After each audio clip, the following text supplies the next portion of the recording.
Hello, everyone. Welcome to episode 12 of Icewind Dale Corrupted. Oh my god, it's the end.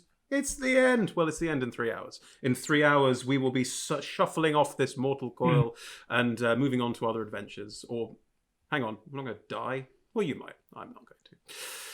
So, how's everyone doing this evening? That came out creepier than I thought it would. Yeah, please not shuffle mortal coil, please. No, Really it's a bit uncomfortable after that intro. Neither me nor Victor. So what are we doing? We're playing Dungeons and Dragons. For those who are unsure of what that is, it is a tabletop role-playing game. The table is virtual. The players are all around me, arrayed on this virtual screen you see in front of you, and they will all be rolling 20-sided dice. That's one of these. There it is. 20s and above are good. 1s and below are bad. Feel free to boo and or cheer, depending on the situation at that given point in time.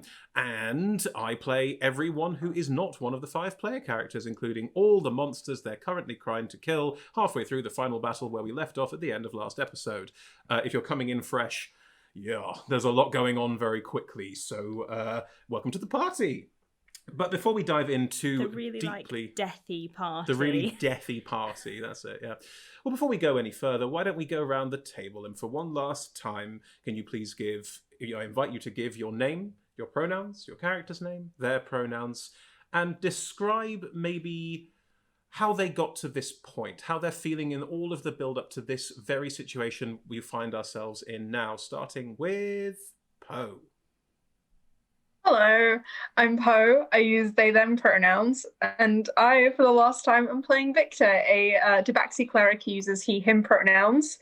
Victor was an army medic who, after having the horrible realization that there was just no helping people, especially under the orders of the military, ran off with his best friend Cyrus, and for 20 years has been rather miserable and aimless and has been unable to contact his deity because of it.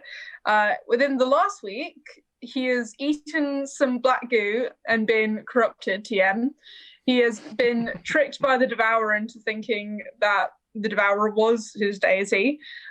He has been able to contact his deity again, has cast a great spell to make people not corrupted, and is now going to fight a god directly. So it's been a big journey, and I'm excited to keep going. Wonderful. With it. Red.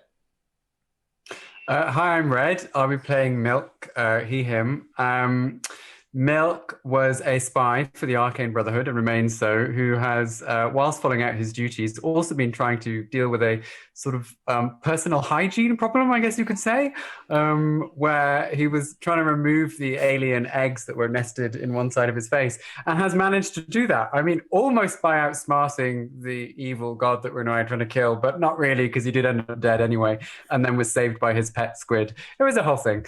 Anyway, now he's got a fabulous new look and is determined to burn some things down. So join us anon. Wonderful. Thank you. And wonderful outfit today, Red. Thank you. Well, thank you very much. Emma. Hi, I'm Emma. I'm gender fluid, so I will define my pronouns if you need to use them. I'm playing Prosp'rus, who is a half-orc paladin of Chontir. Prosp'rus is also gender fluid, and can we just use Prosp'rus for Prosp'rus's pronouns, or P, yes, which is shorter.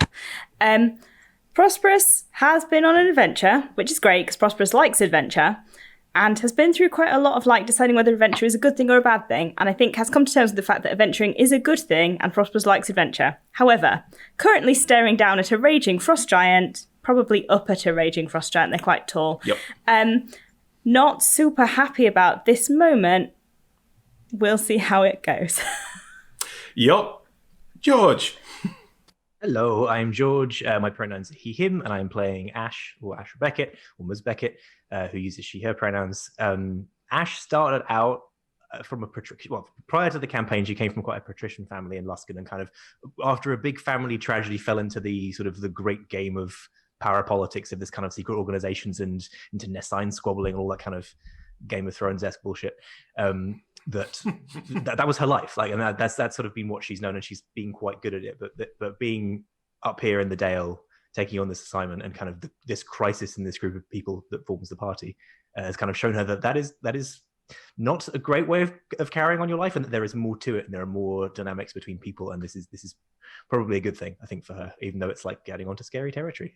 So yeah, she's she's here, kind of hoping she gets the chance to actually like go on and put this learning into practice, but right now just staring down the situation at hand. Yup. Right. Good. Yep. Thank you very much, George and Rebecca.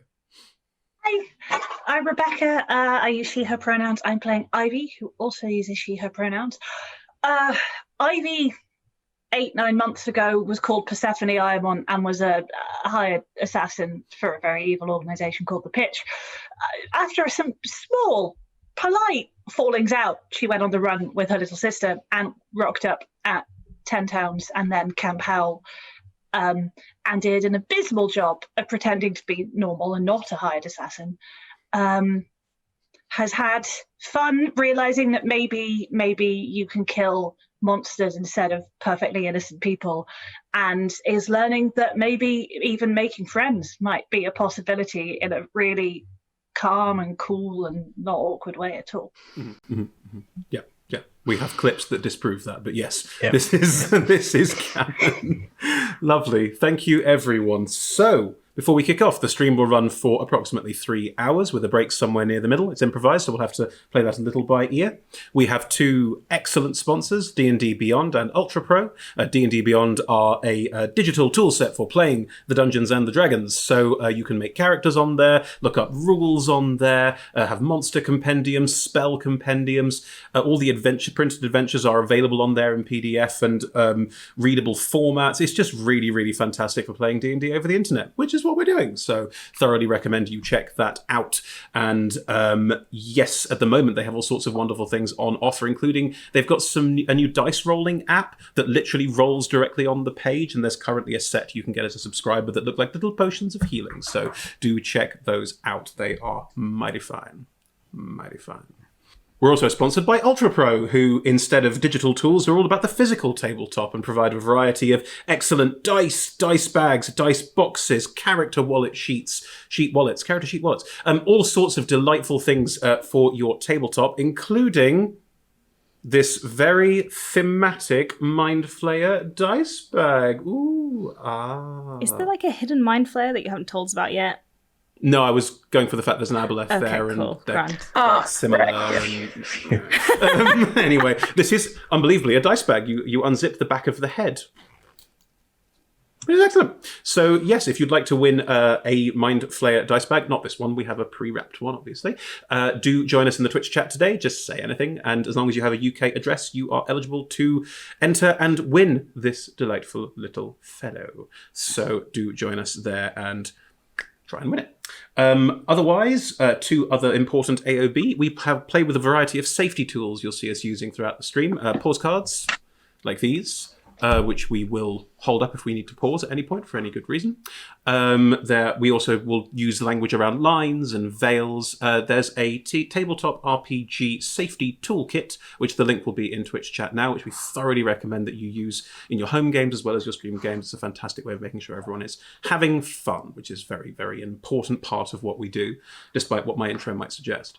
Otherwise, we play with a diverse set of players who play a diverse set of characters. Our tables are trans-positive, and we both encourage and champion trans characters, performers, and DMs in our games, including myself, of course.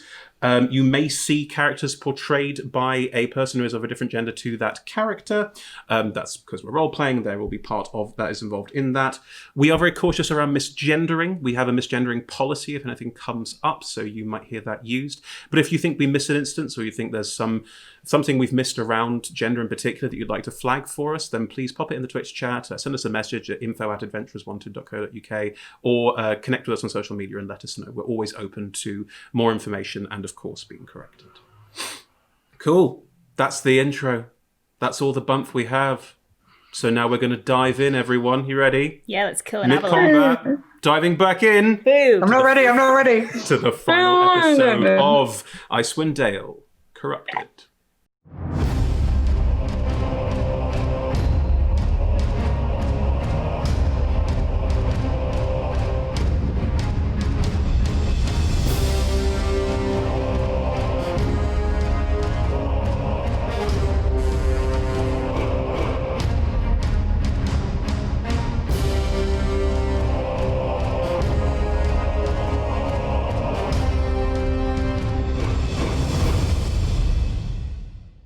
And we're back.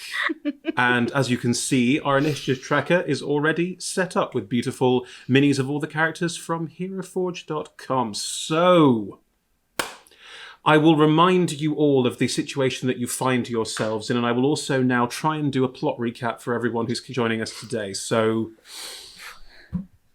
you join us under the Reghead Glacier, far to the east and eastern end of the Icewind Dale. Underneath said glacier, a Netherese city, crashed, buried beneath the ice, has been invaded by an aboleth at some point, you don't know when, and said aboleth found itself a pool of nutrient food, something that the Netherese were working on, a way perhaps to cure food poverty in their own realm and that sort of thing. Unfortunately, the ship had the city had already crashed and all that was basically done.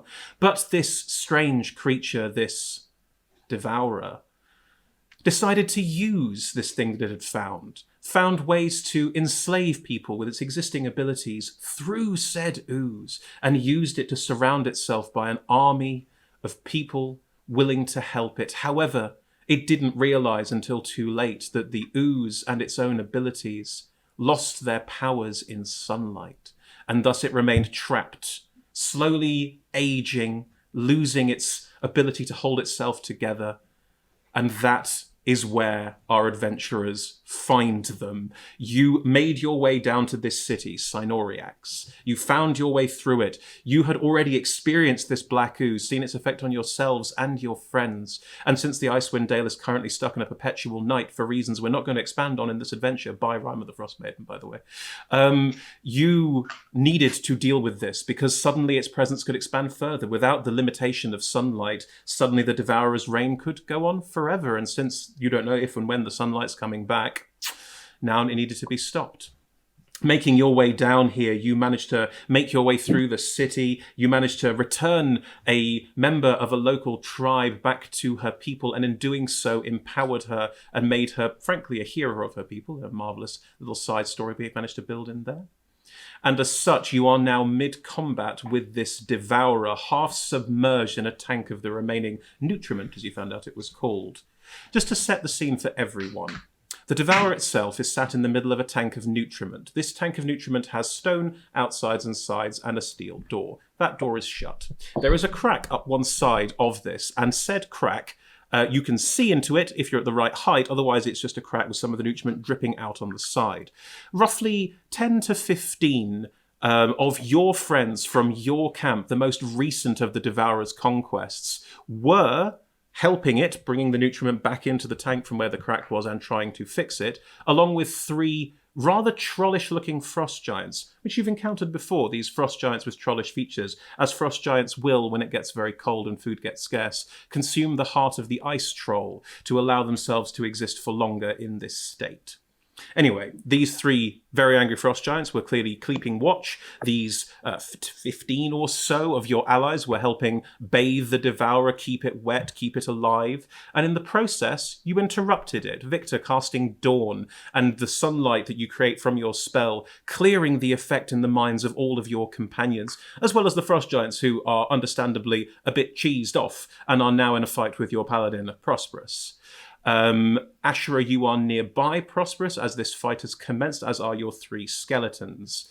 Inside the Devourer's tank, Ivy is currently stood on top of it, thwacking away with your gloves of flaming fury that we've delightfully dubbed the oven mitts. No, they are cool. I have delightfully dubbed the oven mitts. There we go. Viktor, on a gantry around the outside of this space, is watching all of this unfold, trying to keep an eye on the whole situation. However, in the midst of all of this, you all haven't really realized yet what's happened to your warlock friend Milk, who had a strange secondary connection to this devourer through the children of an alien god he had stuck in his face, that he asked to be removed, and were. But Milk, in a moment of effortless pique, I think, destroyed them as they were removed, raising the ire of his patron, who tore him limb from limb, ripped him to pieces. The ire from the far realm far away. However, before Milk's soul could entirely vanish from this world, his familiar scurried away, taking his soul, trying to find anyone who could assist, and found an infernal patron, a strange, some would say not particularly bright, but still interesting demonic figure who has now re-empowered Milk, who has reappeared lying in the ooze tank, partially formed of said ooze now in a very strange twist. I think that's the setup. Are we all good on that? So, yes, it is the very large frost giant's turn, who, I mean, I literally stopped the last episode mid its turn because So cruel. it just regained 10 hit points from its strange ice troll heart devouring and used its bonus action to enter its rage. And Prosp'rus, as it enters its rage and howls at you, it hefts its gigantic great axe and is going to strike you in response for you hitting it very hard in the belly at the end of last turn. It is synaptic It is synaptic static to Ashra. That means it's a minus a d6 on the attack roll, yes? Correct. Lovely. Well, it makes 2 attacks with its great axe, and it's a plus 11 to hit. So let's see what happens. The first is... Oh my god. This is how my day's going to go. I rolled a 4, so that's a 15. Minus 1 is 14. No, my AC is 19. The first massive... I duck out of the way. Yeah, you duck, and the massive axe swings over your head wildly, and the giant looks like confused, like the static in its brain from the spell Ashra cast still affecting it, and it's going to make a second attack. That's better. That's a 28 minus 6. Wow. So that's a 22. Yeah, that hit. There we go. There it is. So that's 3d12 plus 11. That's right. That can't knock me out in one hit. No. So. Right. 9. Ooh. Lot though. 19 Don't plus say 11. those sorts of 28. things. Oh, No, that's- 19 plus 7. Sorry, it's 30. 30 points that's of not- damage. That's not bad. The first strike you duck under. The second, it just brings it round over its head and smacks down in the centre of you, just crushing you under the weight of this axe, and probably not splitting your new mithril plate, but certainly denting it heavily. Not even close. That's a third of my hit points. It's a big hit, and it hurts you very much. I like it. In the meantime, the other 2 frost giants that are with this are seeing that their boss, as far as you can tell, is currently engaged with this paladin, are going to grunt something in giant, and the large giant will not grunt back. So they look around somewhat confusedly, seeing all of these people just standing around. They've not had an action yet. They haven't done anything yet, and are trying to decide what to do. One of them is going to run towards some of these people and try and grab a few of them, pick them up. Yeah, 2 decent rolls. One giant runs over... Minus the d6s. Oh, thank you. Nice. Okay. One giant manages to grab one of the Camp Howell miners that you know, and just reaches out, grabs them, and picks them up. And there's a shriek as they're picked up into the air. It's grappled. The other, they try and grab for Raoul as well, Ashra's friend, well, partner, and reach out and grab for Raoul. And Raoul manages to duck under and move away from this gigantic fist. However, the other frost giant is going to step up with its ally and is going to try and attack you, Prosp'rus. Sure. Why not? Yep. That is a 24 minus 2. So that's 22. Yes, that will hit. That's also 3d12. 19, 21. But it's not as much damage. 21 plus 6. 27 points of damage. As steps in and the second axe thunks down. You're now toe-to-toeing with 2 frost giants. Yeah, and... I mean, it's fine at the moment. And at the end of both their turns, you can see the wounds on their skin slowly healing over a You little. already did it on the big one. The big one's already healed because they did at the start of his turn. The other 2 heal at the end of their turn because it makes no real difference. Good. Make intelligence saves as well against the synaptic static. Oh, thank you. I mean, Good luck. I'm going to be honest. They are not smart. -1 for all 3 of them. 12, 5, and that's a 15. Do they minus the d6 on this DC as well? No. It's only the only saving throws it affects are concentration checks specifically. Gotcha. Okay. Well, they are all still synaptic static. It's a fun one. Good. Right. That is the end of the frost giant's turn. Prosper, it is your turn. You are toe-to-toeing with 2 of them. All right, here we go. The big one looks like more of a threat, yes. They're all frost giants. The big one looks bigger and stronger, but the big one also now is raging, which you know what that means in D&D terms. I will cast Searing Smite before I hit. I have my Child of Inti already up. Yes, you do. Through your massive dino sword, as George dubbed it, not Ashra. So Ashra wouldn't dub it the It dino is sword. glowing. Too frivolous. That is a 20 and a 30 to hit. Yeah, they both hit. 30 to hit. Are they both on the big one? Prosp'rus. Yes. Okay, both on the big one. Right, the first one, which is the one which has Searing Smite on it. Yes. So that is fire damage. Is the entire attack now fire damage? No, it's 1d6 of fire damage. Okay, But it is fire damage. cool. Which means they don't heal. Fine. Sorry. At the start of each of its turns, it must make a con saving throw. On a failed save, it takes 1d6 fire damage. Right, okay, fine. It's enough. Super good, actually. Yeah. Can you roll me the weapon damage separately, please? Well, yes, and I'm also going to do this. I'm also going to do another second level smite. Sure, no problem. So See how that goes. your sword flashes up, all of the glowing energy in it as you strike out at this very large giant that's clearly very angry. Right, so the smite is 12 points of radiant damage, Okay, 2 points of fire damage, that's 14 points of magical damage. done. And then the weapon damage is 9 add 5, 14. So half 7 points of damage. And as you cut into it, you can see in its fury, in its anger, the wounds seem to bother it less, and it just claws back at you, snarling angrily. It doesn't look that badly hurt yet. Neither of the frost giants do. No. And the other one has run off. I will do a third level smite on the second one. Okay. That is... it's really bad. 14 points of smite damage. Okay. And 8 add 5, which is... I don't know. 13 points of weapon damage. So half to 6. Still doesn't look that badly hurt. And the other one has only been hit by the synaptic static and is already healing back that damage. Good.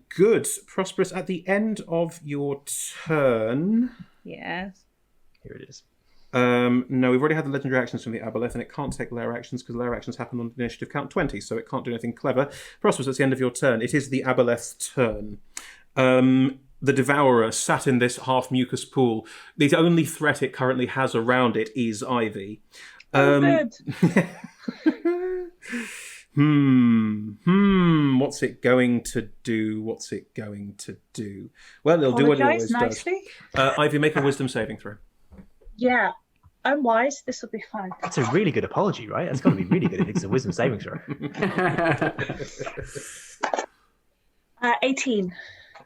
It reaches out, trying to corrupt your mind, and it is, good at this. This is what its speciality is. But you manage to resist the effect. You are not charmed by it.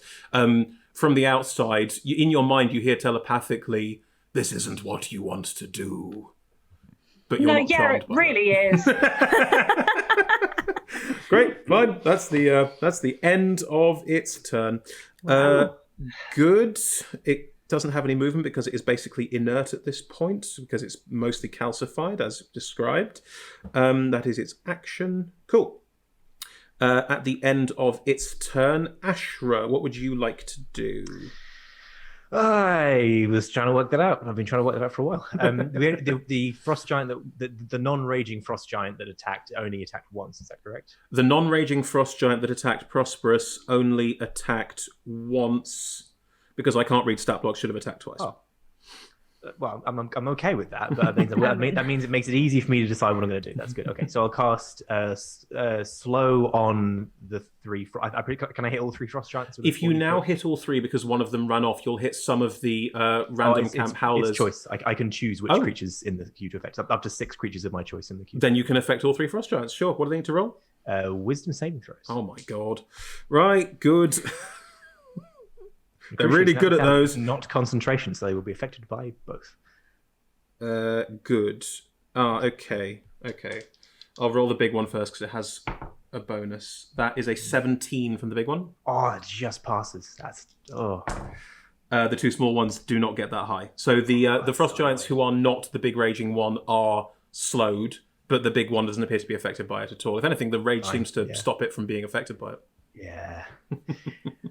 Darn. In terms of my skeletons, how awkward would it be for them to get to the tank and either try and open it or climb it and go and help Ivy fight the thing? For your skeletons to get inside the tank, they could either run up the walkway. There are steps up onto the gantry and jump in through the crack in the wall. That would take them at least 2 turns. If they dashed, they could probably get within arrow range if they wanted to. Or they can try and run and use strength checks to open the door that the Devourer closed with its first lair action. If they can get in arrow range by dashing in 1 round, that's, I think, the best option. They're going to move out, run up onto the gantry. To go help Ivy kill the thing. Okay. They're going to move out, run up onto the gantry, run around it slightly. They can now shoot arrows through the crack in the wall. And it's a difficult shot, but they can still try and shoot the Devourer. So make me some attack rolls. Can I do it this turn? Great. Yeah. No, they had to dash. Sorry, they had to dash. So they're dashing. They're going to be there but for they've got the order to do it, so I don't need to order them to do that again. Totally fine. Now I'm done. Milk. You are in this vat of nutriment. You are slowly coming to and realizing that you are reformed and back in the world. What would you like to do? Do I have a turn as normal? Yeah, you missed a turn last. You missed a turn last time. You are prone. Okay, and where am I in relation to Ivy and the thing? You are roughly 20 feet away from them in the ooze on the ground. As you start to reform, you do realize that that Devourer voice that you've spoken to a few times now is in your mind. But it can't affect you. You are now part of this ooze. This ooze is part of you. You are sort of part ooze person now. And as you do, you realize that all of what it is and how the Devourer works is alien to you now. You don't work in the same way anymore. Your brain doesn't work in the same way anymore. And you can hear the voice in your head going, "You understand. Help, please. What happened to you?" Right, that's a lot of questions. Just, I think I was dead. I think I was reanimated by an advertisement for a gay demon gym. Why did I say that? Okay, another voice intrudes in your head with a, "I'll take it." There's a lot of you now. Yeah, I mean, honey, it looks like you're having a bad day. I would love to help. If you could see your way to letting go of all the lovely people that you're currently controlling, then I could absolutely do my best to try and persuade some of my associates to not pound you into a pulp. But they do seem very enthusiastically committed to that direction at this point. They're all lost to me. Your friends did something. I have none. I can only speak to you. You have to help me. Well, I'd like to. What help would you like? I mean, stop your friend from breaking me open. I mean, I will try, and I will sort of pull myself up in the ooze, and I'm kind of made out of the ooze. He was sort of red and white, mottled as in the past, but now there's no red left. He's just kind of white, but he's wearing this quite wonderful red dress that is sort of forming out of the ooze as he erupts over, and it just gets wider and wider and wider, sort of larger. He comes up into the water, and he's like, "Ivy, Ivy, any chance you'd be in the mood to not murder the thing?" What happened to your face? I don't know. He said he'd make me look good. Do I look good? Yes, you've got some holes in your face, but you look great. Okay, I'll need a mirror, but one thing at a time. I wonder if we could convince it to just stop. I mean, how committed are you to the pounding? I mean, it's good anger management, but more than that, it seems to be the only way to make sure it never does this ever again to any other person. You make a good point. I'll say. So you see, she does have a bit of a point there, doesn't she, Devourer? I wonder if they let you go, you might just do this again. You know, it's going to be difficult. I wonder if a little bit of time, not on this plane, floating around in the ether. I've tried it very much. It's quite appealing. Might just be what's best for you to think about your options, you know? What are you talking about? I'm saying we're going to burn you to death. That's what I'm suggesting. To hell with you then. And the tail whips out and tries to smack you full bore, Milk. Uses a legendary action. Hang on, you've not had a turn yet. It can't do that. What's it doing? What are you doing on your turn before it's going to attack you? You know it's going to attack you. How? It's 20 feet away? Oh yeah, its tail has quite the range because it's just all body. And it's sort of whole. And I'm in ooze. Well, the way you described it as standing up, I've assumed that you're standing up. Right, I'm trying to work out how much movement I have to sort of navigate. You can go. It's difficult terrain, so getting through this ooze would be very squelchy. Do you want to touch? How far is it to a wall, for example? 10 feet. You could get to a wall. Would that put me out of its range? I suppose I don't really have a sense of its range, do I? No, you don't. But for free, yes, it would. So hit Ivy instead. So hit Ivy instead? What? Yes, oh, it would hit Ivy. It would hit Ivy instead. Yes. Oh, that's okay. I think she's pretty mobile. I'm quite delicate. I don't know that I want to be hit. I will run over to the wall, just normal, sliding through it, nice dress. And as I get there, I'm going to just sort of put my hands on it and realize that, like, I'm really quite syrupy, right? It's not all holding together quite like it once did. And as I put my hands on the wall, I realize that I'm quite sticky, right? I'm assuming I don't have any movement left, but I'm just going to notice that.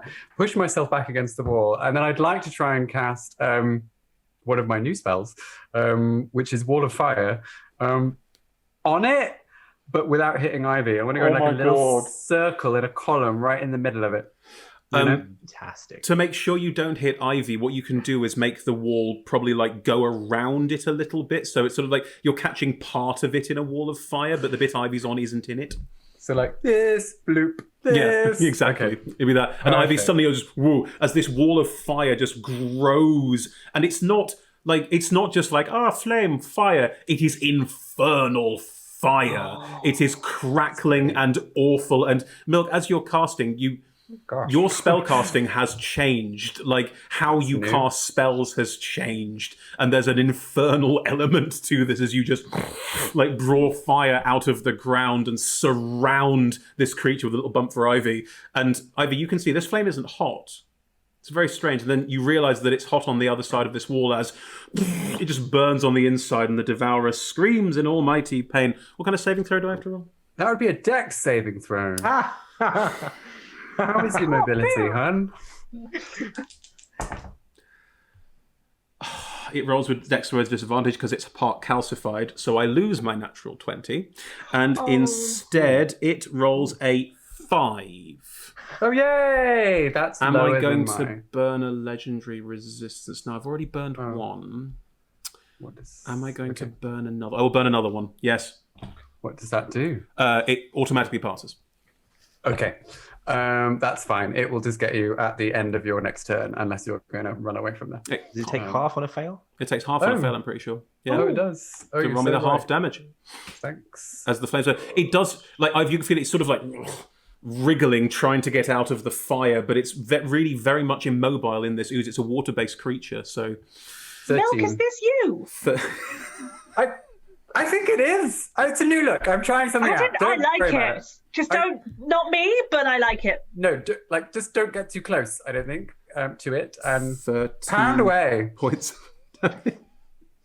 Sorry, I'm a child. And at the end of its turn, it will use its legendary action to thwack you with its now slightly on fire tail, flicking out of the fire towards you, Ivy, trying to hit you with a tail attack. And let's see if it hits you first. You're no longer disadvantaged. It hit you the first round.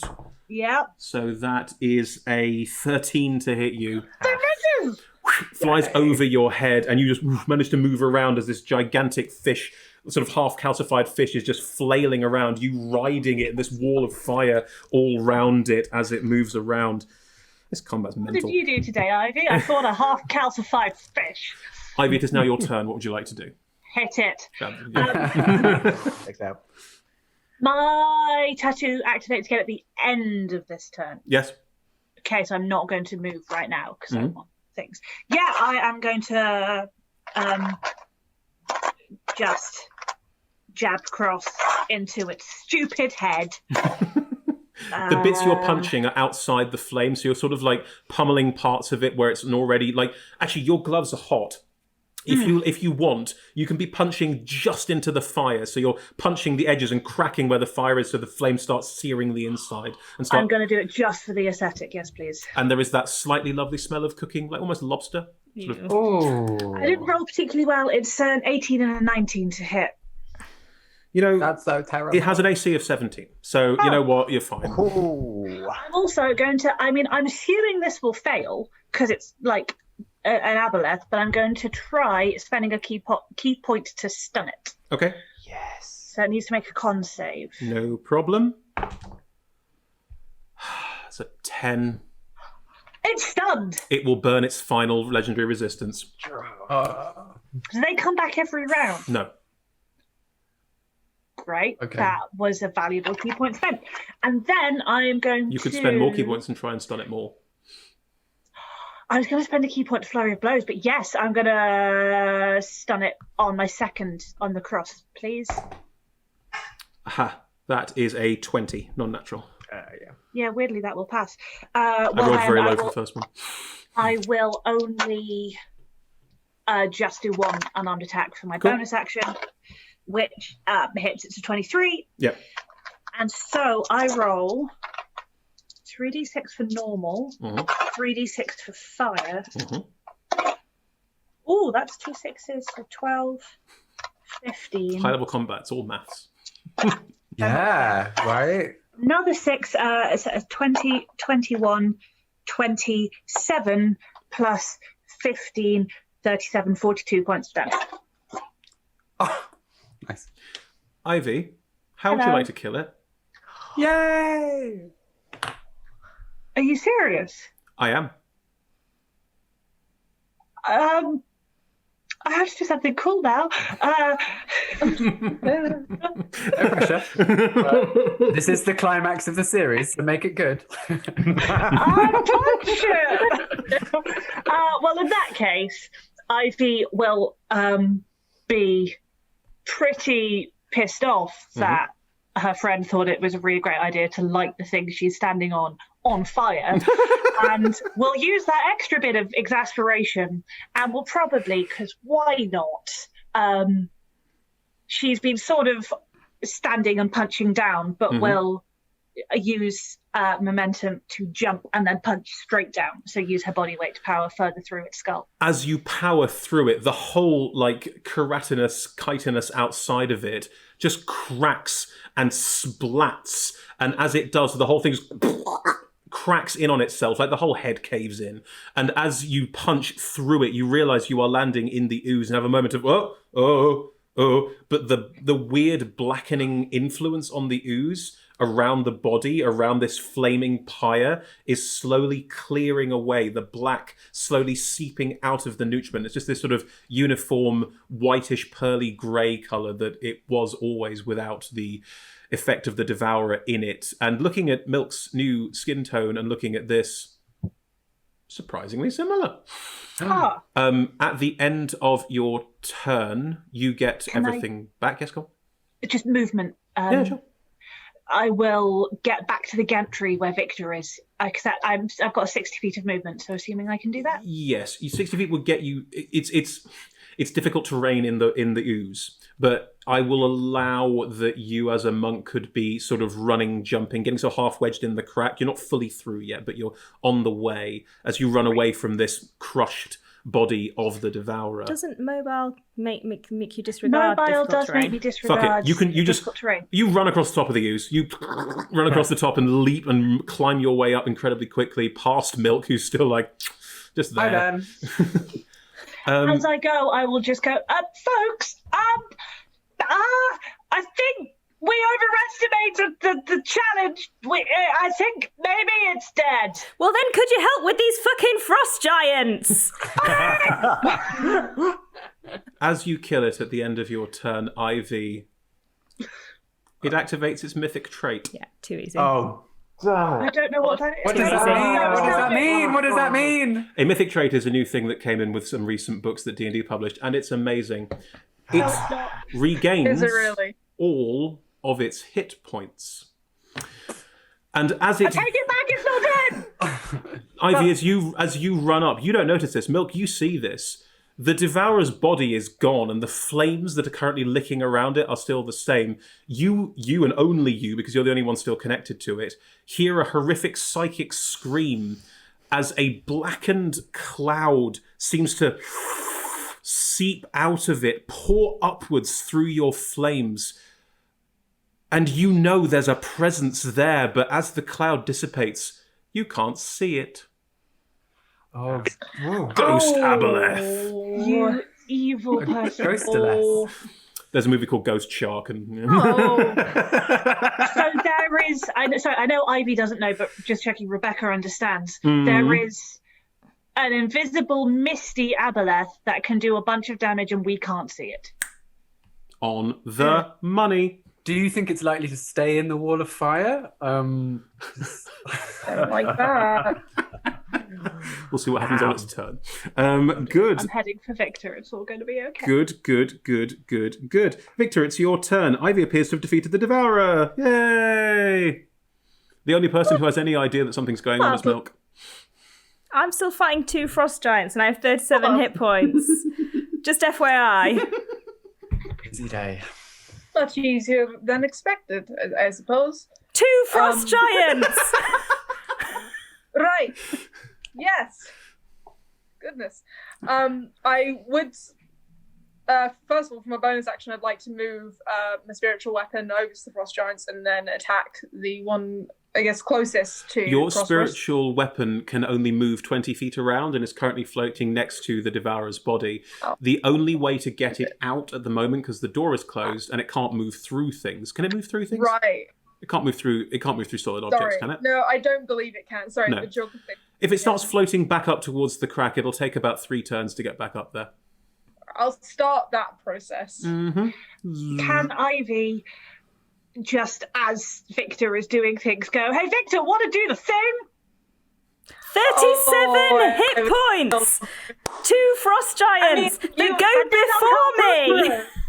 I mean, we've already killed the god. I mean, do we need to do the thing? I mean, I feel like it's going to be really cool, and if we don't do it now, we'll never do it. And like, Prosp'rus looks like Prosp'rus could use some help, so Prosp'rus looks like Prosp'rus is going to die before Prosp'rus's turn. can I just pause just to say, Poe, this is Ivy pushing Viktor. Rebecca totally understands if you want to do something else. That's all. I mean, Can you I could always see- like bonus action healing word, you know, that thing. I can very much do that. You spent the whole I'd like to campaign be charging so- into battle and telling us that you're fine. Possibly be so spiritual weapon. Which bonus action? Let's see. Okay, I do have healing word. Can I see Prosp'rus right now? Yeah, you can see everything. You have a very clear Okay. view from where you are on the gantry. I will cast. Yeah, I'll do healing word at third Thank Brilliant. you. level. Thank you. Right. Would anyone else like to scoop up some of these hit points? Are you going to do a mass healing word? Yeah. Because Cure Wounds is touch, and I cannot do that. Okay, so a mass healing word will give everyone a couple, right? Yeah. It's not like it's particularly hard. I'm down I'm not sure 16, I'll anyone take else I has, don't think anyone else needs it. apart from I'm Ivy. down about Yeah. 16. I will happily take Okay. some. But Yeah, you can it's also obviously- just do. So may as well. You can just do one though. If that's Okay, that's 4 plus 8. That's 12 points of healing. Thank you. Brilliant. thank you. Lovely. So you mass healing words, Ivy, who is next to you, and Prosp'rus, who is down fighting the giants. Victor, are you moving in any way? Are you doing anything like that? Yeah, that does mean I can't do the thing we were going to do this time. Nope. But if you stick by me, Ivy, I would like to head down towards Prosp'rus. Actually, I'm within firing distance, aren't I? You can shoot a crossbow bolt from here, yes, but Yeah, 30 feet. The yeah. gantry's quite wide and quite long. To get all the way down, unless you're taking a more direct approach, i.e. jumping off, will take you a couple of rounds, and you can be shooting all the way, but yeah. Yeah, I'll fire up a crossbow bolt first. Hang Cool. on. It's 16 to hit. Which one are you going for? The really big one or the one of the 2 smaller ones? really big one. The really big one. Cool.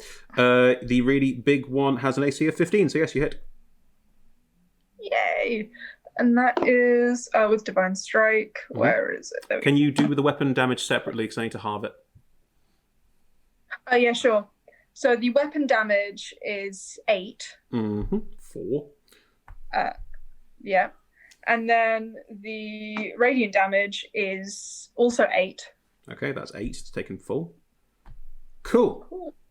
Okay, crossbow bolt goes flying out and hits the everlasting one, that's what they're called, and smacks into it for the damage.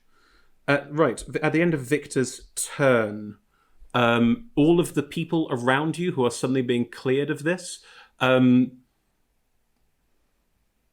most of them are going to be moving around, trying to get away from this, not quite sure what to do, and are looking for any kind of guidance. Raoul looks towards you, Ashra. What would you like us to do? Get out. Okay. Get everyone out. Raoul is going to chivvy as many people around them as they can to get them all out of... There's a hole underneath this gargantuan statue that dominates this space and is standing static and still in the middle of this space. Raoul is going to chivvy, and a lot of them are going to run around this fight and try and get out. They can get in between the frost giants and go. One miner is still being held by the other frost giant, just to remind everyone that that is something that is happening. Kolbeck is going to look, your Goliath barbarian rogue camp handler, frankly, is going to look to Prosp'rus dealing with the 2 and look to the one over there.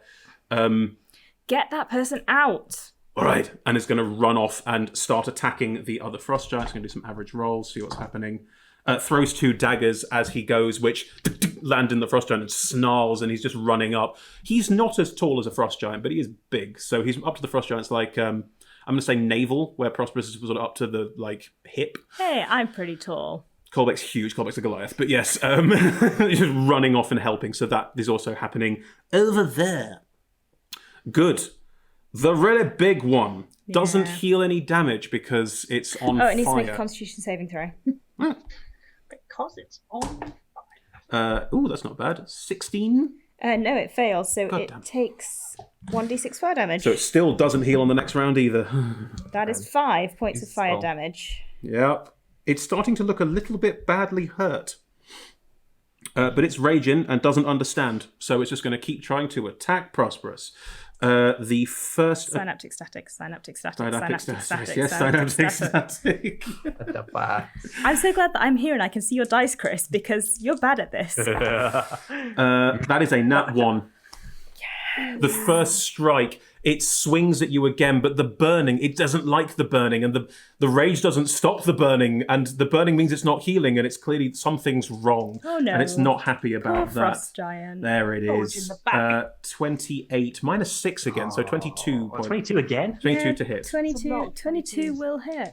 Shockingly. There it is. 23 plus 11. 34 points of slashing damage as it just swipes wildly at you, I'm on Prosp'rus. 15. Oh, okay. The other frost giant is also going to attack you. Sure. And will also heal another 10 points of damage. That one only has 1 attack because it's slowed. Only has 1 attack because it's slowed. And it's also synaptic static. It's also synaptic static. This is good. Now, George, on slow, does that affect its attack Yes, rolls yes. in any way? I don't think it reduces them, no. It means you can only make 1. But Just so you know, it's back up to full health now because it also heals troll. They heal by 10 points every round. Yep. It affects its AC though. Its AC goes down Yeah, by 2. AC is -2 and -2 to dex. Its AC is not and hard. no That's not the reactions. point of it. No reactions is important though. Right. In which case, it will just make an attack roll against you, Prosp'rus.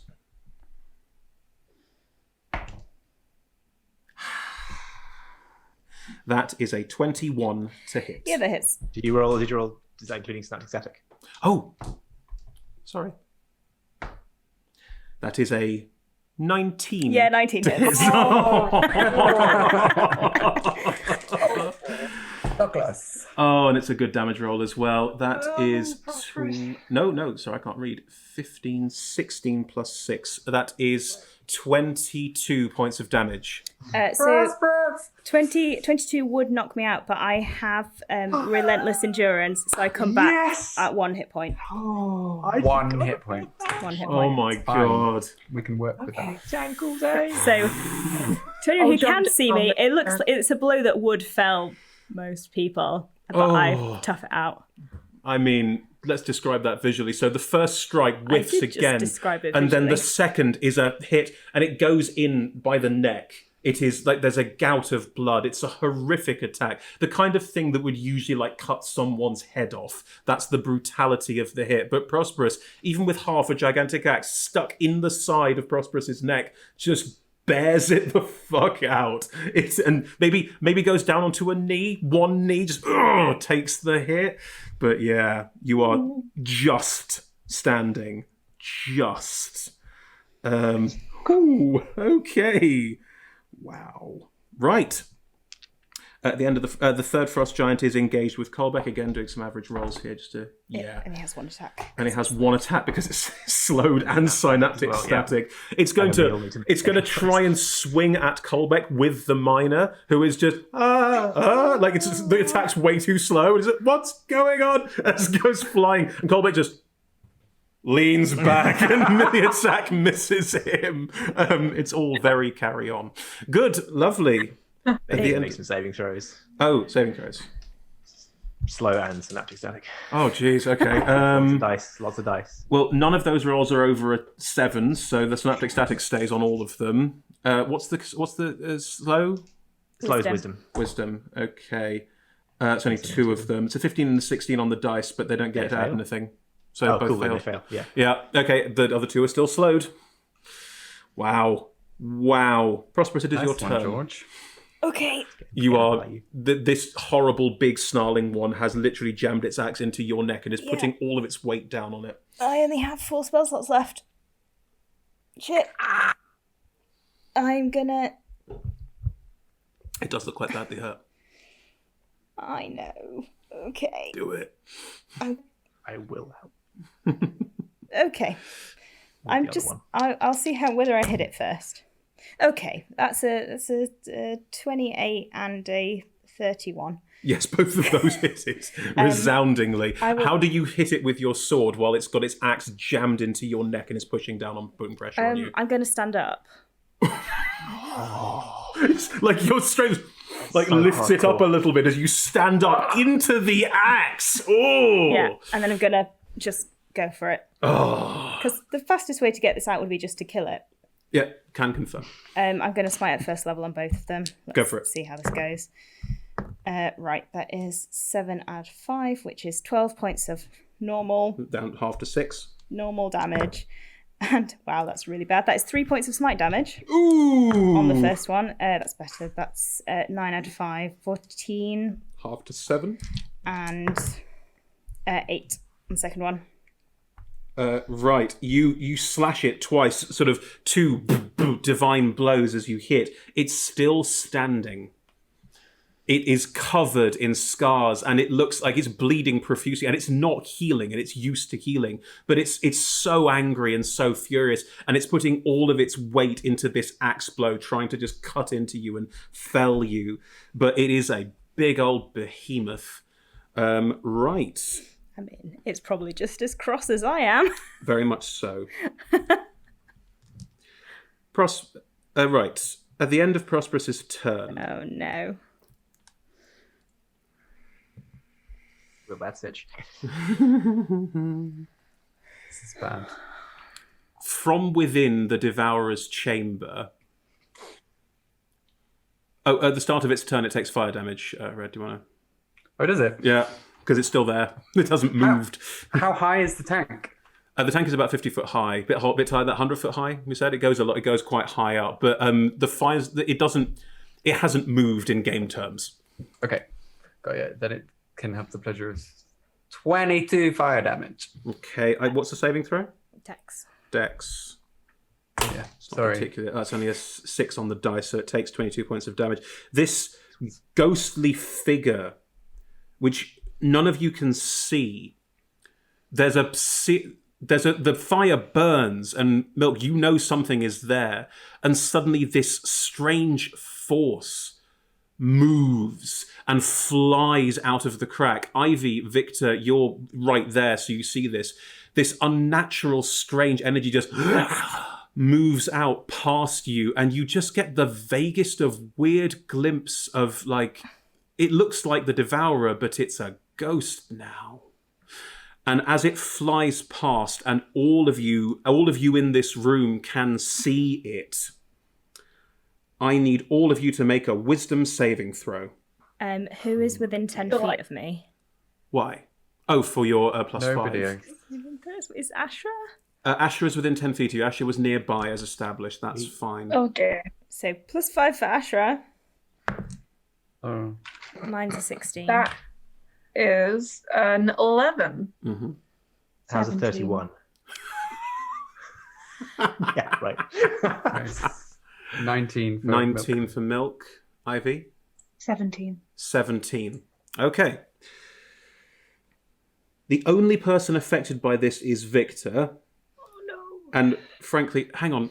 You can't be frightened anymore, Prosp'rus. I cannot be frightened, and if Ashra is within 10 feet of me, Ashra can also not be frightened. Waste of a roll then, but yes, you can't be frightened by this.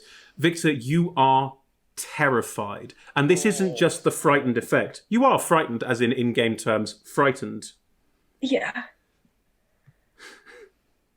While frightened Yeah, in this way, the creature must take the dash action and move away from it by the safest available route at the start of each of its turns, unless there is nowhere for it to move, in which case the creature also becomes stunned until it can move again. What? It turned the that. living. Oh, fine. Snap. Oh. Hate that. What? As it does Dislike this, that very much. and as this strange presence moves into this space, it flies out into the center of this space and then flies and disappears into the gigantic statue. Oh, Oh, for A foreshadowing statue? The big old foreshadowing statue. As it flies Knew it. into I the thought that was gigantic ornamental. statue. When we were good like, for- oh, that hand. We were really worried about that hand. I did a Chekhov's whole gun. insight check on that statue. As At it flies least it's into the already been statue's- disarmed. As it flies into the statue's space, it vanishes. And the statue's right leg just Oh no. twitches. Dislike. Oh, okay. Strong dislike. No. That I is- can't hit a ghost, I can hit a statue. This is Yeah, good. this is weirdly better in some ways. That is the end of its turn. Ash, what would you like to do? Oh my god, Prosp'rus. our healer has to Go take on. the dash action. Does your aura end fear effects on people if they enter it after they're already affected? Yes. You cannot be frightened when you're within 10 feet of me. Right. Where is Viktor in relation to the rest Viktor of and us? Ivy are both up on the walkway, along with your skeletons, actually. On the They ran up there walkway. last time to get a good firing shot on the Devourer, who is now not here anymore. Can we assume we understand what's happened enough to make decisions on that basis? Yeah, sure. Whether we know that Victor's terrified. I think Victor's probably yowled in fear. I think Victor's currently doing a Scooby. Just to be clear, that only works while I'm conscious. Yep, well aware. I'm going to run into Prosp'rus. And Prosp'rus, take my hand. You're going to run into Prosp'rus. I've got. Sorry, I said you're going to run into Prosp'rus. Not you're going to run into Prosp'rus. Prosp'rus doesn't take my hand, then yeah. Yeah, no, I grab Ashra's hand. I'm going to Dimension Doris to next to Victor. Oh, it's Boom. smart. Wow. Oh, If you're okay she's with so that, I mean, smart. Emma, Yeah, right? no, That's I assume that solves two problems Grand. temporarily. Yeah. You run in next to Prosp'rus, still standing there, and Prosp'rus is sort of like locked in this death grip with this frost giant. And as you run, the frost giant looks at you with a, and then you're both gone. You both reappear next to Ivy and Viktor on the walkway, and there's a very quiet sort of clunk as the axe hits the ground. All that pressure being applied to it, and the body's now gone. And this massive statue is right there. Yep.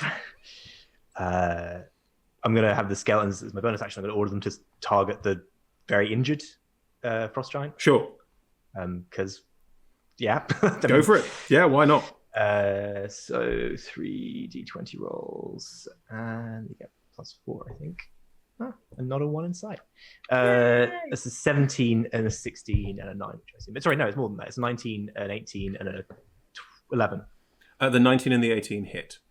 So 2 of your skeletons fire arrows. The damage will be halved, but it doesn't have a lot of hit points. If your skeletons Yeah, I kill think it is worth the it. sort of Okay. the Kill it, dragon kill big it, bad, kill I will it. be very pleased that they finally paid off. Kill it, kill it, kill it. Me too, Chris. Me too. So it's, hold on, let me just work out how much damage.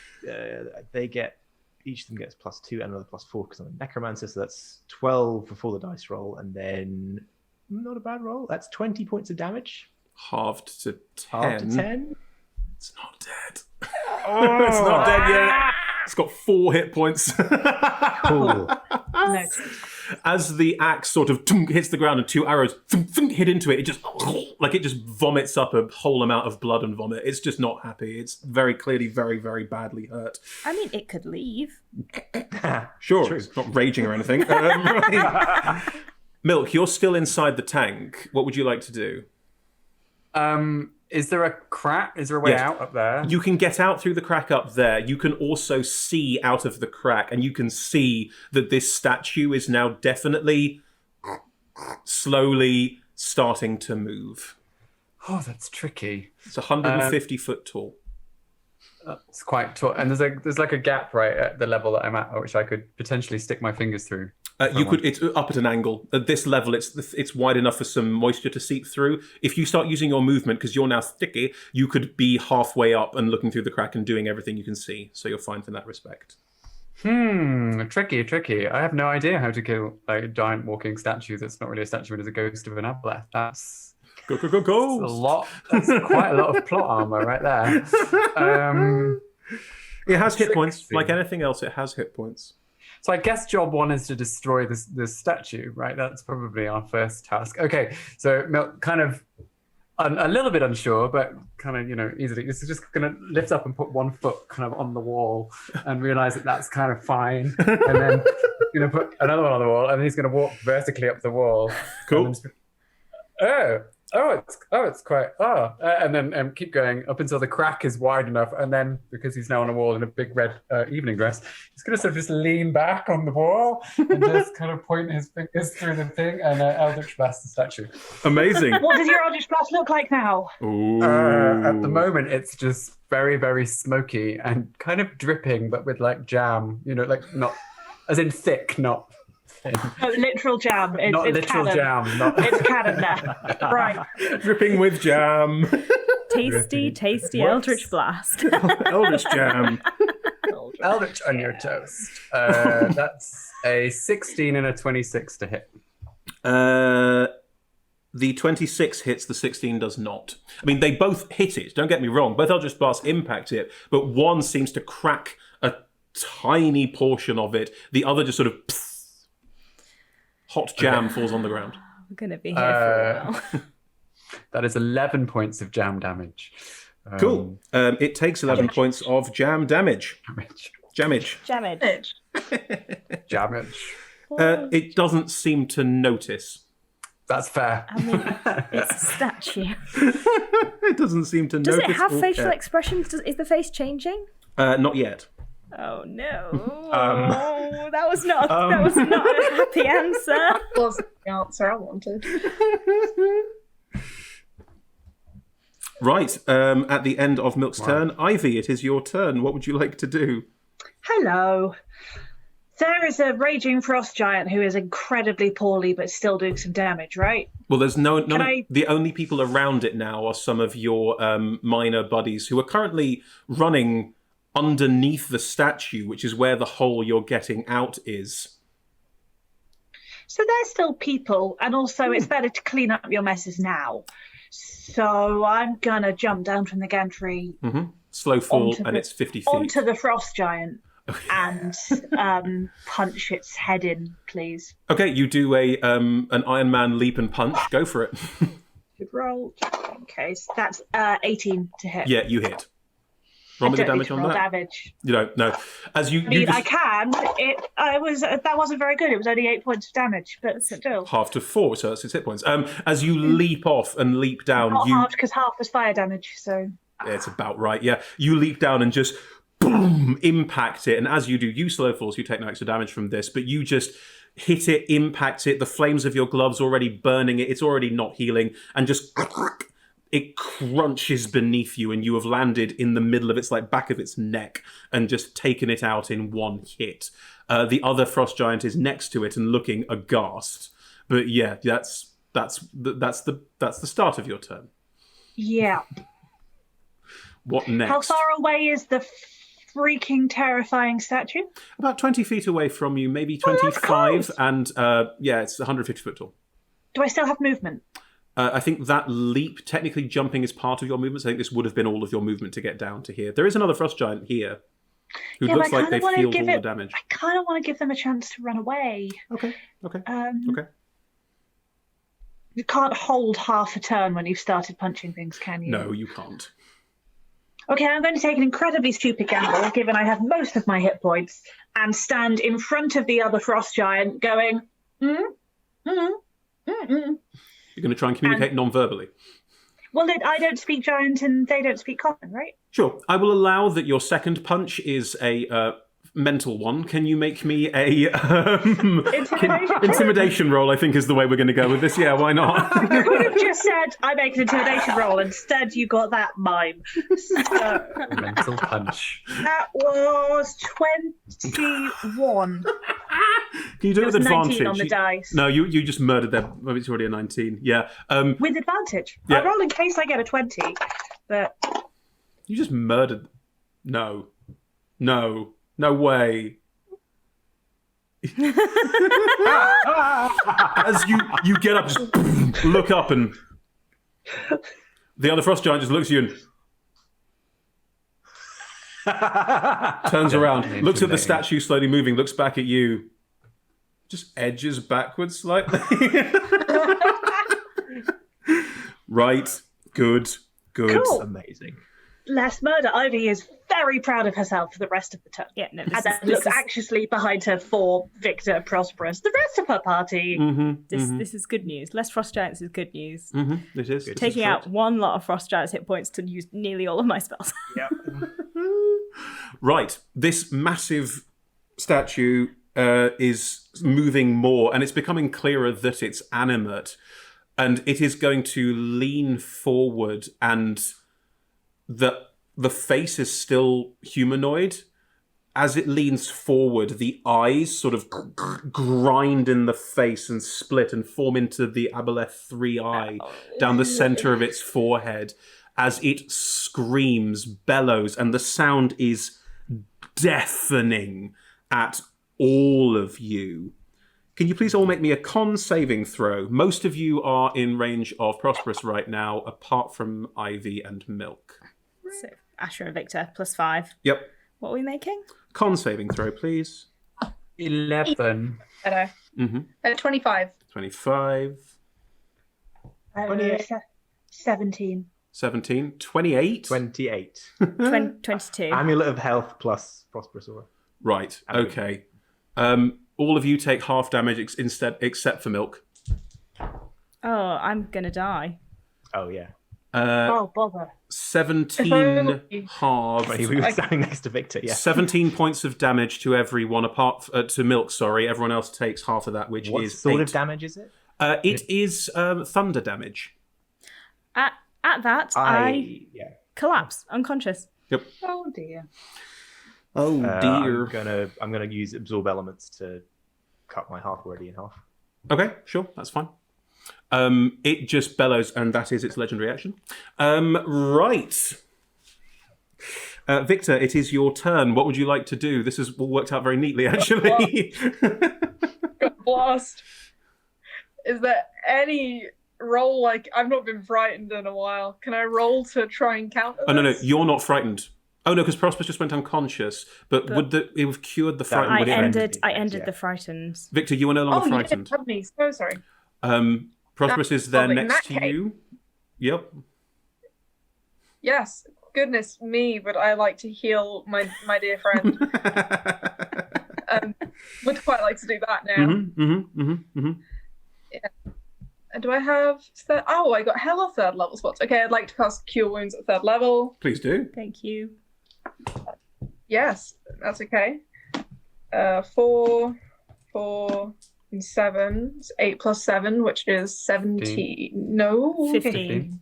15. 15 plus 3, which is 18, plus 2, which is 20, plus 3, which is 23. Awesome, thank you. 23 hit points 23. to Prosp'rus. We love to be Excellent doing stuff. that. That's Can your we just keep action. going? Plus 5 is 28. Numbers to that score, and Chris, you could not tell me I was wrong. Like, I could just keep going. I wouldn't know. I have to trust you. This is part of the game. No, that is the correct amount of numbers to be adding to that. Lovely. Bonus action? Bonus action, excellent idea. Your Shashkara is still moving out and will eventually clear the tank. Yeah, I keep sending it moving. Okay. Yeah, there's not much I can do Okay. in terms of a bonus action right now.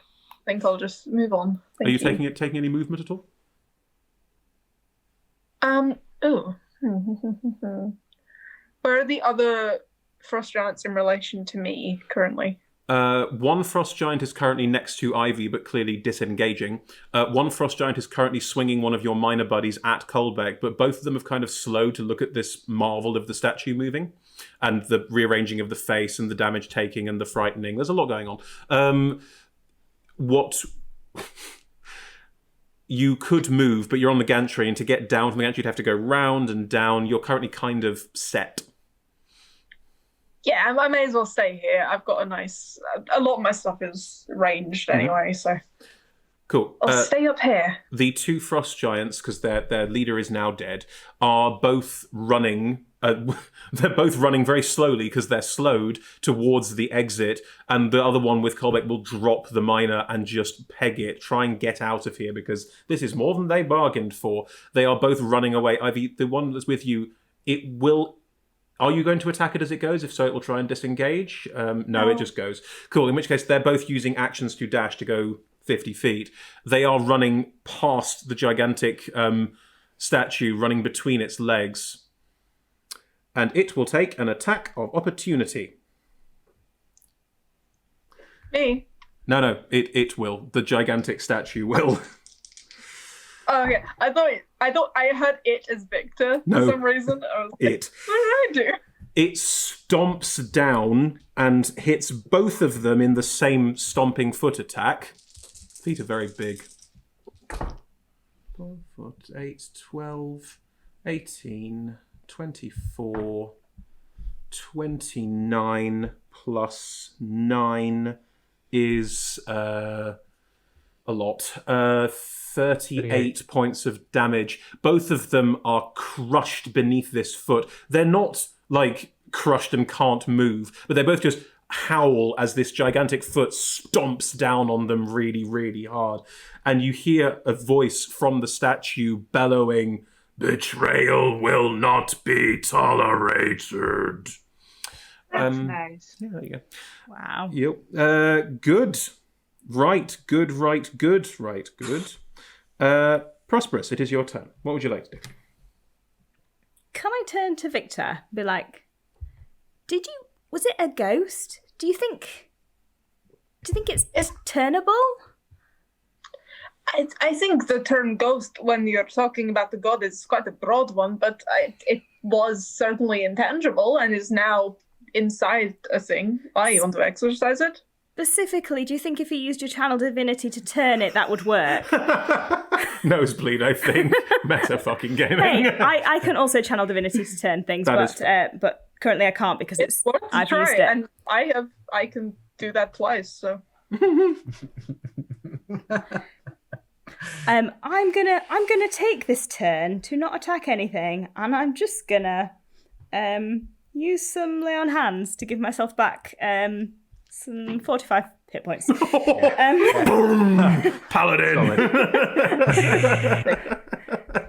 Lovely. Okay, you do that. Any bonus tanky actions? thoughts. No. Think of a tankiful. No bonus actions. Just all of the heals. Would I be able to attack it from up here, or do I need to move down? Your sword is a melee weapon. You do carry 4 javelins, like every good paladin that we've never heard about in this entire adventure. Or never any less. They're on my back. Like, they're just invisible. No one can see them. 4 javelins there the entire time. Would I be able to attack it from... Like, is there a point on this gantry where I could get to it and swing it? Like, it's massive. Like, is there It somewhere... hasn't moved in range of that yet. Oh, should I start moving down is the question I'm asking you. Ivy's down there. That's not helpful. If you go down the gantry, you have to move around the outside, around the outside, around the outside, which will take you a bit of time to do. Your DM would advise you very strongly to stay here. Fine. I will stay here next to Victor. Mm-hmm. No problem. It's also useful to help Victor save against things. Yeah. Cool. Okay. Right. It is the Eidolon's turn, currently inhabiting a beefed up sacred statue. It is going to step forward and direct all of its ire and rage on the 5 of you who ruined its existence. In particular, the monk that fucking killed it. Ivy. I did do that. Yikes.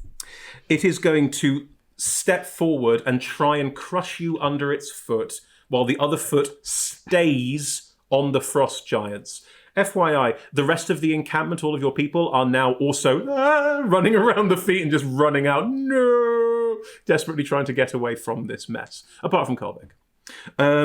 Right, so Ivy, I roll disadvantage because Yes, you do. have activated your tattoo.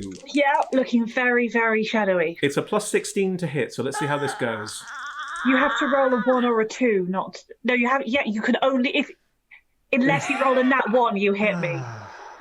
Oh, I'm rolling with disadvantage. I rolled a 5, Oh. so that's a 21 to hit you. That will hit me. You could never not hit me. Good. One's only. 2, 4, 6, 9, 10. Duff damage roll. Plus 8. 18 plus 9. 27 points of bludgeoning damage as you... As this gigantic foot just lands on top of you. And as it lands nice. on top of you, you are considered grappled and restrained by it. Oh, That's yikes. nice. No. As that happens, a gigantic fist is going to swing down towards the gantry where all of you are. It is trying to hit all 3 of you. For technical reasons, it can't do that because D&D, which makes very little sense for the monster of this size. So what I'm going to say is I'm Am going I to... still inside the tank? You're still inside the tank, Milk. Yeah, you're fine. I'm going to say that it's going to try and hit... What I'm going to do is I'm going to... it's going to hit the gantry, it's going to hit the tank, there's going to be all sorts of fun things that happen with that. In terms of who takes the damage, it'll be whoever happens to be on the brunt of this. I will say that one of you could tank for the others if you wanted to. It's up to you how this goes in story terms, because D&D is not really that well built for gargantuan creatures. Could a shield spell make any... I mean, it could technically make a difference, but could that... If you I'm want happy to try and tank it as a... Well, I've got a lot of hit points. That was my magic item. I'm actually willing Ashra, to do if it. you want to take the hit, be my guest. I will step forward. I'm going to cast Shield for flavor and cast it if I actually need to, which I probably will. Sure. Stepping forward, raising a hand. Amazing. Miss Beckett. The Miss wizard. The wizard takes the hit. I love it. Thank Right wizard. now I'm in love. This is amazing. That is a 25 to hit you. Can't do nothing about that. Okay. As in, like, I can't do anything about that. As you step forward and try and shield everyone from this blow, the punch of the fist impacts you first, Ashra. Ooh. Ooh, I rolled really well.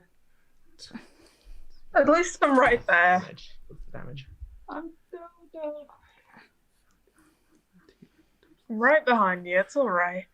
49 points of bludgeoning damage to you. Can we say that the necklace just is radiating massive amounts of friction heat from absorbing all of that? Because that would have one hit downed me from my. Apparently, I have 29 hit points left, so I feel validated. The punch not only impacts you, it crushes the gantry and impacts the wall. The gantry collapses, bits of stone raining down as all 3 of you fall 50 feet. Milk, inside this tank, you boom, what the hell? And the crack suddenly just starts breaking open wider and wider. And I'm going to say, roll me a dexterity saving throw. Ah! Milk, you're alive. You didn't know Milk was dead. 13. 13. 13, yeah. You also get swept along in this, and you two fall out, and all of you are now tumbling to the floor. You all fall 50 feet equivalent, which is 4d6. I had Featherfall in my Ring of Spells during the entire campaign, and I ditched it at the end of last session so I could get a fifth level spell slot. Do we get a saving throw? No. Oh, God. Wow, and it's a good roll as well.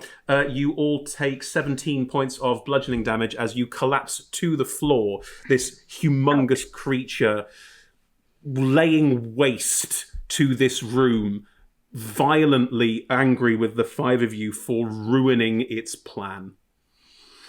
Ooh. Cool. No one sneezed near me. Back on wizard hit points. Oh, funny. That is the end of its turn. Ashra, what would you like to do? That was so much damage. Say I ouch went really into that loudly. 78 hit points, and I'm on 12. But I'm not dead. Not dead. This thing is enormous, right? Gargantuan. And it's built like how trippable, how unbalanceable is it? Because I see a big thing, I want to knock it over. That's usually how it goes. George, I will just tell you this. It is very large. It doesn't have the world's biggest dex score. Also, it only has one arm. This is going right. The coolest thing to do is to use Bigby's hand to do something, because like swinging back with a big old fucking the big old punch just whacking in the face. But can I like grab its leg, or can I try and like I can grapple it with Bigby's hand technically, but Yes. can I try and use that to? Does inconvenience Bigby's or trip it, hand do something? let you trip something? Not strictly. Does It's it let you grapple. knock something prone? No, actually. Do I have it? No, it doesn't. So that's no good. Does Bigby's Can hand you allow you shove to... after you've Does it grappled? shove? Does Bigby's hand allow you to shove? Because Oh, shoving it can knock shove. prone. Yeah, it can shove. It can knock prone. Bigby's hand it's can- not technically the shove action. It can move it up to 30 feet. Interesting. Because it's very, very large and has a low dex score, I will say that you can shove it in the leg and we'll see what happens. Won't take damage, but you can shove it in the leg. I'm going to do it because, again, the flavorful correct thing is to, having collapsed in a heap, just completely pile there, standing up, like doing the Henry Cavill arm reloading thing from that movie. You reload your And punches. And just make a hand gesture and sort of send one of the skeleton hands flying over my head, growing in size, turn it into a Bigby's hand. And I will use forceful hand mode of that, which is it's a strength check from the hand contested by the athletics of the target. I will... Sorry, yes, that's correct. Yeah, it's correct. Okay, then what I will say is, its athletics is absolutely insane, but because you're not going to like a strength-based thing, you're going for a dexterity-based thing, I will say it has to use its dexterity to try and defend itself against being pushed over. That's fun. I like that. Cool. Can you roll for the hand, please? It's a 26. Yep. 18 on the dice and a +8. I'm taking it. Gone now. Gone forever. No, I'm taking it because that is a natural 20, Oh! which means it rolls a 20. Oh. Oh! As the skeletal hand reaches out, is it just like pushing in at the Can we- knee? Like Technically, it's a push, but for the Of course, visual, can of we course, make it of so course. that I just sort of I'm miming an uppercut because I can mime along with the hand. Yes. The skeleton hand goes flying over my head, growing to the Bigby's hand. I just go straight for the jaw. I'm just trying to unbalance, like knock it with enough force backwards. how far can Bigby's hand move on a turn? It's 150 foot tall.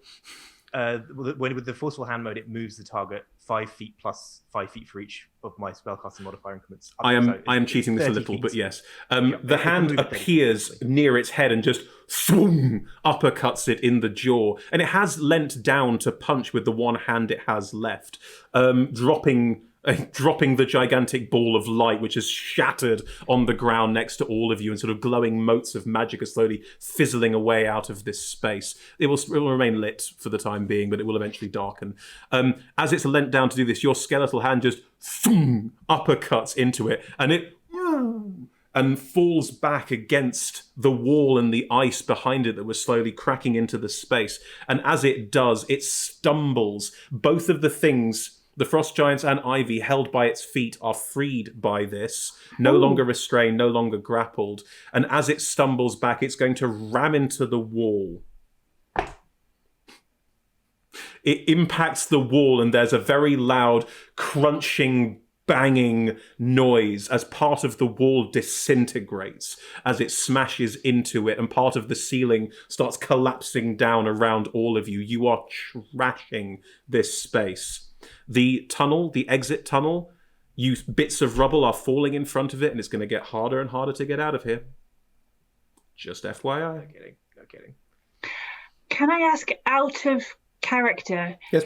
do we have any knowledge or indication of, can the Devourer in its ghosty form carry on manipulating people and mind controlling them? You've not seen it exercise any ability like that, and frankly, from what you've seen so far, unlikely.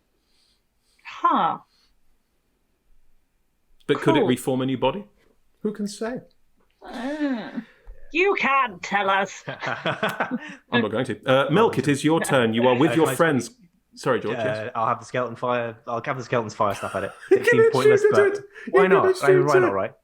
Yeah, go on. I'm also going to turn to Ivy and say, "Did you see that? It was really good. I felt good. I'm going to go and stand over here now, just behind everybody else." I was Cool. Let's go and make attack rolls against the ridiculous AC of this monstrosity. I'm assuming that's a no. No, the highest is a 14. So, No. Ding, ding, ding. None of them do anything. Right. Good. Milk, what would you like to do? I think sort of picking myself up out of that crash down. Beautiful long red dress is still there and resplendent around you. It's beautiful. Thank you. It's a gorgeous fallen figure. I'm genuinely impressed, I think, having been looking for an opportunity to be impressed the whole time we've been here. That sequence of events with Ashra Beckett was kind of mind-blowingly incredible. It's just like, there it is. Like, oh my God. So round of applause. Fast clap. That's the best kind of clap.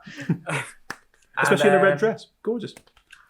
I don't know, guys. Like, I think... yeah, okay. I'm going to cast Hold Monster on it. And so that means anyone who can hit it then until it gets out of that will have an auto crit, which might help us get through the situation. So it needs to make a wisdom save. If that's okay. Of course it does. Okay. Right. Does it have redonk wisdom? The ghost does. I mean, are we holding the ghost or are we holding the statue? Like The ghost and the statue currently count as one creature. Okay, go for it. That is a 27. Oh. Yeah, that is more than enough for my tiny little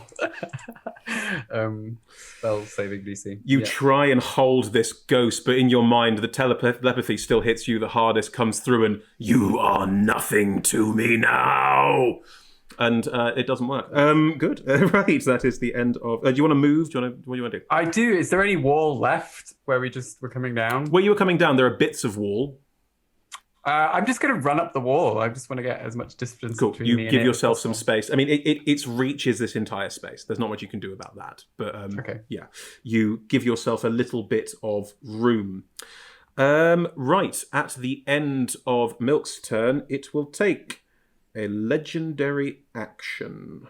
Oh, good. Now, I will be very honest with all of you. I'm going to take this legendary action because I think it's very thematic. I know it's going to achieve nothing, but that is partly why I want to do it. It is going to howl again, this time not with the percussive force it had before, but again, it's trying to scare all of you. It's trying to make you afraid of it. It is a god in its own mind, if nowhere else, and thus you have angered a god and it wants you to worship it. It wants you to fear it. However, all of you have saved against its fear effect already, apart from Viktor, who is still in Prosp'rus's aura. How do you all react to it reverts from its stumble, this gigantic figure, and just leans down and howls in the face of all of you. This strange, three-eyed statue monstrosity. What do you all do? I think like kind of kneeling on the floor, like sword like flat on the floor, holding it, like start getting back up again. Ivy will give it the finger with one hand while adjusting the braces. Very nice. Any more for any more? I'm doing the spellcasting hands, just like the sort of the fence, the spellcasting fence. Yeah. Just standing steady. Amazing. Yeah. I've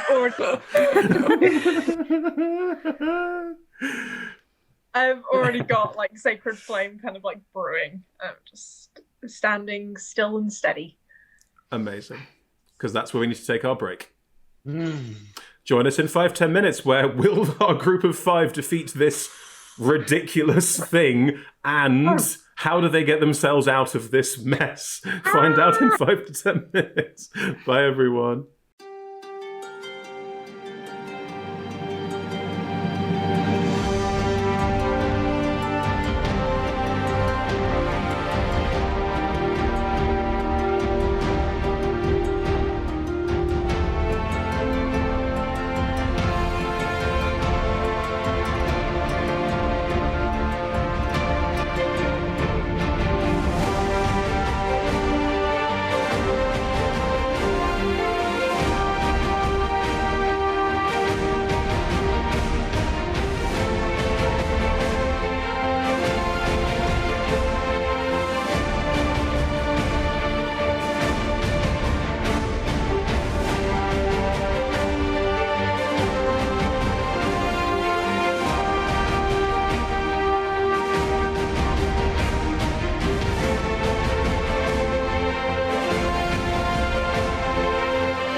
And we're back. Hello, everyone. Right. Hour and a half left to go. Massive, gargantuan statue that you're all just sizing up to. It's the top of initiative. Ivy, what would you like to do? Oh, scary. I mean, people are looking quite poorly. I'm not feeling great, but I'm looking less poorly than a lot of my friends. So I think I'm probably going to go and punch the statue. Oh my god! How are you going to punch the statue? Superman punch, I think. Run, Running. fly, and I'll get like its ankle. Yeah, that's about as high as you can get. It's 150 For pure foot tall. flavor, just flavor. Can we like leapfrog you off the hand so you can punch a different like the Bigby's hand? Yes, So you yes, like, please. Yeah, please, of course you can. Yeah, that's absolutely fine. Great Go for it. springboard. So it just comes down from the punch and scoops underneath you to give you a boost. In You that managed to case, get I it in think the knee. can we end where we began and get it in the groin, or is that Yeah, of course you can. Punch it in the groin. I love it. Punch it in the groin. where we started? Yeah, why not? Thanks. Seems so long ago now. That statue is going to have so much constitution, isn't it, that there is no point in the world trying to stun it. Okay. That is a 19 and a dirty 20 to hit. Neither hit. It has an AC of 21. Lovely. That's all right. They weren't great rolls. I am going to flurry of blows and try again. Okay. That's a 3 and a 4 on the dice. George, what have you done? Curse is cast. I miss my everything. You fly through the air, and suddenly the momentum's there, and you hit it in what is the groin area. But it's a statue; it doesn't feel pain. You just nothing and land slow forward, so it doesn't do any damage to you by its feet. Just Oh, I don't want to be punching it is a problem, a very definite problem. That's cool. I have so many other special skills I can do. Any movement you want to take? Yeah, I will back up from that statue. There's no attacks opportunity here because the whole room is its sphere of influence. So it Cool. I will back up to Ashra and go, nobody saw that, right? Nope, no one saw it. You pretend like no one, that's how it's done. It's very, you just power through, you get used to it. I won't. Victor, it's your turn. What would you like to do? Hello, I have a thing I'd like to do. Oh. I would like to use my channel divinity ability, turn undead. Okay, describe to me It's how a you ghost. turn undead. It's a ghost in it. It is a ghost I'd inside a present my statue. holy symbol. Mm-hmm. So I kind of raise my pinky ring up high, and there's no natural light, I believe, in the cave, but it shines a bit as if there was sunlight in it. And I look this thing where its eyes would be, and I say, "This does not spark joy." And I attempt to turn it away. You just Marie Kondo'd the big bad. I did worry. Thank you, Bauer, but that'll be it. As it was holding a light in the hand and it dropped and smashed on the ground and these motes of light disappear, suddenly the only thing lighting up this space is this sunlight emanating from you as you say, "This does not bring joy," and try and turn the Eidolon. Now, Eidolons have turn resistance, and as established, it has a +8 to wisdom saving throws. It sure So- does. Let's see what happens. Just wanted to try it. Totally. And,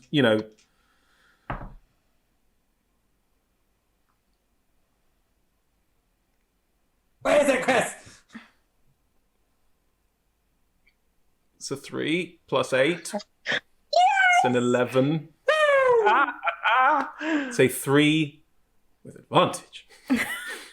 Wow. Wow.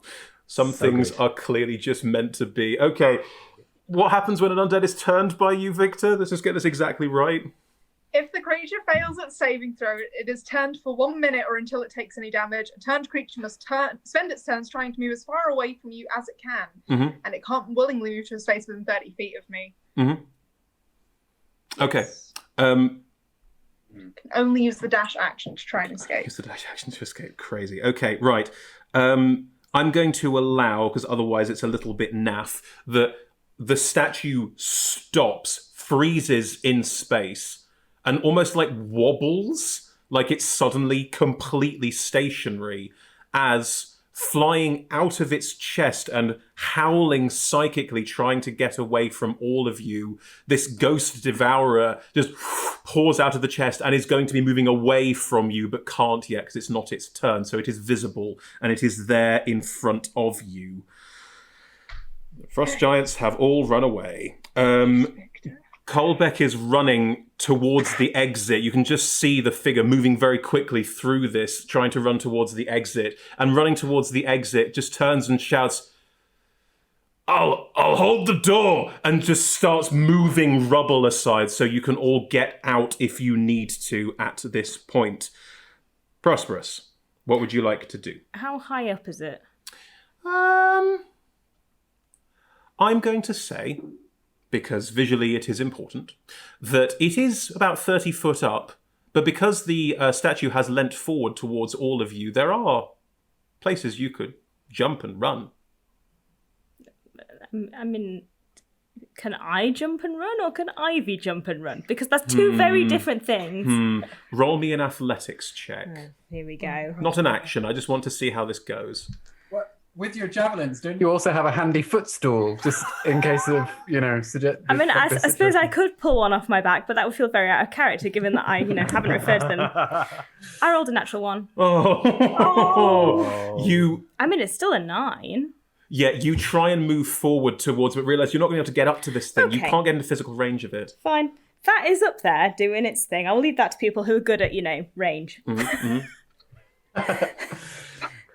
Can we say that didn't use any of my movement? Yes, it's fine. Thank you. I think this is you going, can I... No. No, it's fine. That's for other people. I will use my final 3rd level spell Wow. to cast Beacon of Hope. Ooh. What does that do? Is everyone within 30 feet? Well, it says Arguably, it says 30 feet range, but it doesn't say whether that's a radius or it just says 30 feet range, so I have no idea whether that's a radius That's or... a sphere around you, effectively. Oh, great. I will say that everyone is in range of that, because Milk went 30 feet up, so loosely, yes. Cool. So everybody is now Beacon of Hoped. It spreads out from, I hold my sword up, not aggressively, just nicely. Is this a bit like Kenna holding the scythe up? Yeah, but it's a really big sword, so it's hard not to look aggressive.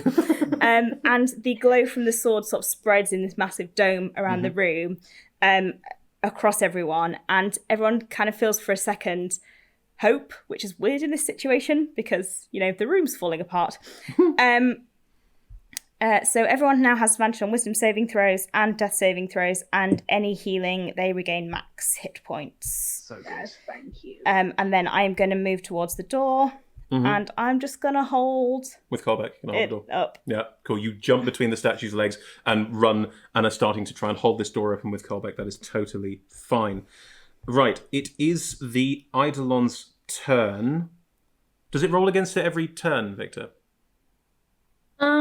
Sorry, let me double check. I think once it's that for turned, you. it is turned, right? There's no extra rolls, it's just turned. Yeah, no, it is just turned. Okay. It is turned, and it is going to, howling, fly away from all of you, fly up. It is now flying sort of up the body of this gigantic statue that it has now left, flying up and away. It's very high up now, trying to escape from all of you, in particular Victor, as it is the fear of Lyra and Marie Kondo is filling its the vacuoles of its heart. Good, right? I know Lyra took the shape of a tabaxi, but if a tabaxi looked like Marie Kondo... Oh, can you imagine? Oh, I want This is it. the image. Okay. As this happens, as it flies past the statue, which wasn't meant to be in this pose, starts to collapse. Cool.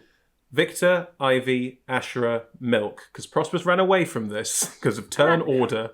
Chose to walk away and hold the door open. Turn order.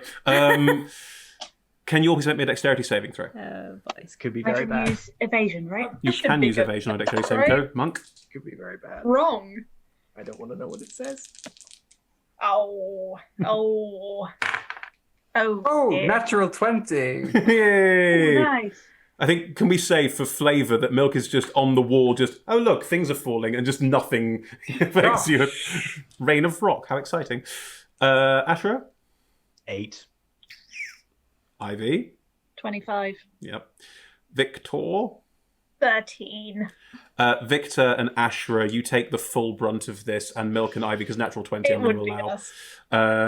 As the statue just starts to collapse, pieces of it fall off and start smashing all around you. It's going to take me down.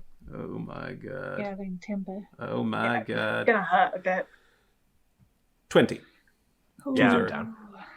Okay. Pieces fall, and Ashra is knocked unconscious by a piece hitting you in the head, and just you hit the deck. Right before my turn as well. Advantage on death saving throws. Yeah, that's true. Victor, is turn undead a concentration check? No, it's just a once bang and then it's done. No, Cool. it's just a thing. Yeah. Cool, no problem. It has flown up. The statue is collapsing, crumblingly, destructingly. And Victor has taken that 20. How far up is it? At the moment, it is roughly, has 80 feet of movement plus that. Let's say 100 feet up. Never mind. Cool. Mm-hmm. It is 100 feet away from you and just screaming, howling, flying away, terrified. Cool. Ash, make a death saving throw. With advantage. With advantage. With advantage, thank you, Prosp'rus. I was praying so hard for a natural 20, but no, it's a success. A success. Cool. You pass your first death save. You you're not bleeding out on the ground. You're just knocked unconscious for now. Milk. So Milk, standing horizontally on this wall while all those rocks fall down, notices that good Ashra Beckett has just fallen to the floor. So jumps off the wall, reaching inside his artificial dress, and produces his figurine of wondrous power and throws it down towards the ground in front of him as it turns into a giant horsefly. Never got any use in the entire campaign, but now. And uses its 60 feet of movement to swoop down and pick up the unconscious body of Ashra Beckett, pause briefly to look at Victor in case Victor wants to hop on. One more thing I'd like to try, but get Ash to the exit. Do you want to be closer to the thing in the sky on the big fly? Yeah? Okay, hop on.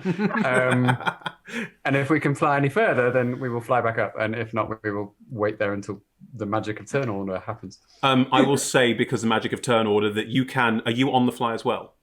Yes. How many people can the fly hold? It's a mount. It's a steed. It's a thing. What size is it? It's large. Okay, it can hold more than one person. So if you get on and if it picks Asher up in its little mandible style things, that is fine. And then Victor hops on, it can start taking off slowly. Hold the chunky boy.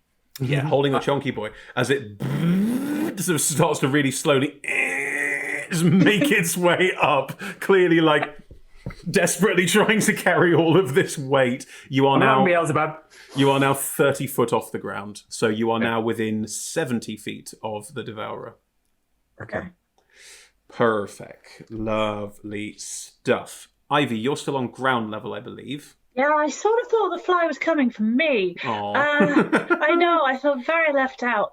I'm currently looking to see if I can dash as a bonus action because I'm magic, or if I can't. Is that not Step of the Wind? Your Step of the Wind. You can Step of the Wind, Monk. Wind. That's it. Thank you. I knew it was something. So, Chris, this is just your ruling, I think. Obviously, the mist is in the air. The mist is in the air. Ivy Step of the Wind and uses her vertical climb speed. Yes. Can she get, using the walls and the crumbling statues and the rocks, can she get there with her movement and her bonus action? What is your movement speed? 60 feet. Describe to me how Step of the Wind works. Oh, it's... No, as in the rules. What does Step of the Wind say? Oh, I was getting excited. Blah, blah, blah, blah, blah, blah, blah, blah. Blah, blah. Blah, blah, blah, blah. I'm glad you understand. Correct. Come on, where are you? That shadow step. So I could also just teleport to 60 feet and then do the rest of the running. Or Step of the Wind, 1 key point to take the disengage or dash action as a bonus action on your turn, and your jump distances were doubled for the turn. So you can go 120 feet with your action and bonus action, and vertical surfaces are no problem for you. So, Ivy, describe how you parkour up to the Devourer with this crumbling statue and the walls as your guide.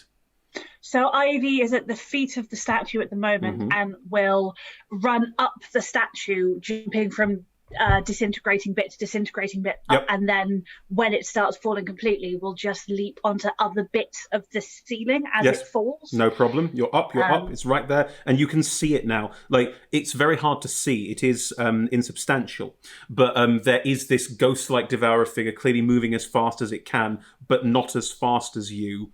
away from Viktor, who is now coming closer slowly by fly. So you are in a position currently where you can, if you want to, strike it. Yes, please. I will say, don't knock Ash unconscious. That wasn't very nice. And hit it. Parker. That is a 21 and a natural 20. Yes! Well, both of those hit. Thanks. Don't forget to double all of the extra damage, all of it. Yeah. Including the fire damage. Yeah, that doubles too. All the dice rolls double. Me. Okay. Well, that was very good for the non-doubled. So that's 12, 14, 19. And then Oh my god. 21, 27, 37. Describe it. You've defeated it. Describe it. I mean, it's punching missed, really, isn't it? So Ivy will have, and I'm aware this might cost me in some hit points, Ivy will have leapt from falling boulder to falling boulder just above the mist, and then is basically going to leap down through it. So fall through it, punching as she goes, and try and tear it apart. And as you punch through it, it is torn asunder, and you all get this now vague psychic shriek that gets a little bit too high-pitched, and then out. Awesome. Ivy, you fall 100 feet. Mm-hmm. I have slow fall, right? You have slow fall. How much damage does that take off the fall? 50. 50. 50. 50. Yeah. Okay. 96. I'll take it. It was worth it for the cool. Absolutely. 2, 6, 12. Ooh. Is it 96 and then minus 50, or have you minus the 50 and got 96? No. It's 96 and then minus 50. Okay, I'm less worried. You take no damage. All in is my jam. As jam drips from Can I just land just on my toes? Yeah. What, you want to literally fall 100 feet and just... Yeah, if possible, if that is Yeah, of course allowed. you can. It's ridiculous, but I love it. Yeah. Cool. Dead, folks. Again, you're welcome. Are out of initiative. I slap Ashra Beckett. Wake up! Oh my god. The She build. immediately fails to... The place is collapsing around you. We should maybe run for it, right? Yep. I mean, I can only hold this for so long. It's rather heavy. We're coming. Did you see that? Fly towards. Yeah. Yeah, we'll head in that direction. Cool. You all manage to make your way to the exit, no problem. The space is collapsing around you. No, you're holding up the door, so I won't make dexterity saving throws mandatory. As you are making your way down and out, it is clear that this whole place is falling down. The whole thing is collapsing in on itself, and there won't be any major worry about it collapsing in and all of this being lost. There's nothing here you're going to be able to save. Milk, do you want to make a medicine check to wake Ashra up? Is that what the slap was? That was what I was doing. Is that not effective? Maybe a medicine check. Medicine check. Medicine check. Wake up. Another natural 20. Oh, No! I never get those. Ashra, you awaken with 1 hit point. Unbelievable slap is going to work. I slap you into life. It's very Ashra. You look different. Why am I in a fly's mouth?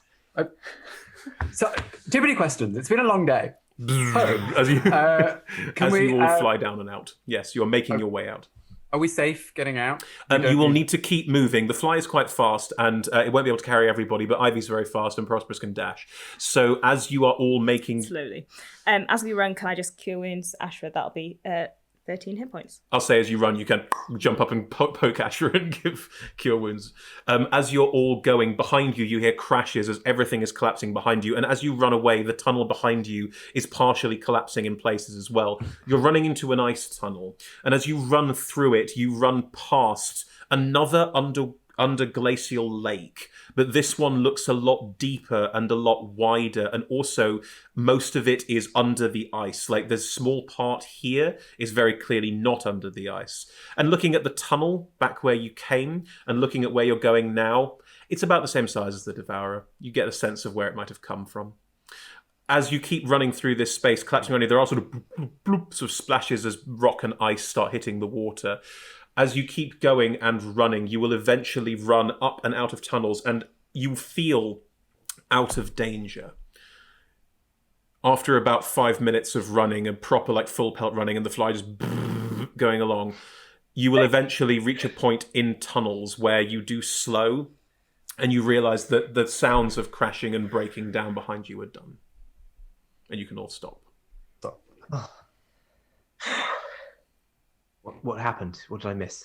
Well, it turned Ivy into some killed a sort dog. of mist thing, and then Twice. Ivy punched it to death, whilst also falling through the middle of a giant statue. It was pretty cool. I'm Yeah. fascinated and yet not at all surprised. Did you not No. see it, Ash? I mean, No, Ash was taken. the statue punched me and then fell on me, and then I was very tired. Yeah, I said a whole thing. It was you didn't. It's cool. Oh, It's fine. I'm sure it was very good. It was epic, I think. It was really. You should have been there. But also, like, Viktor did a thing that made it get out of the killing machine. It was flipping incredible. That was very clever. Oh, What was that? I had no help. Oh. Where- Back on good terms with your god. Where did you all come from? Colbeck's just standing next to you all. Again, leaning nonchalantly on the side of the tunnel. Almost forgot he was there. Where did you come from? We dug deeper. And looking around you, this tunnel here, you can see the telltale signs of this was dug by Camp Howell. This is like all of it's buttressed and held up in the same way that it usually would be. Up there, not far, is the first chamber where you encountered the frost giant. I would be quite happy not to see any more frost giants for a very long time. More snow or ice or Ouch. ancient evils. Yes, it started speaking to all of us and encouraged us to come home to join it, and we did. I will walk over to Colbeck and slap him roundly across the face and be like, I told you not to eat the goo. One instruction. We ran out of food Well, because someone decided to feed everyone a gigantic portion before we left. Eat snow in future. You mean in case this problem comes up again?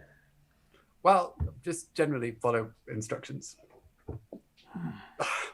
I'm glad you're not dead. I mean, generally speaking. Feelings mutual, although you look odd. What's new?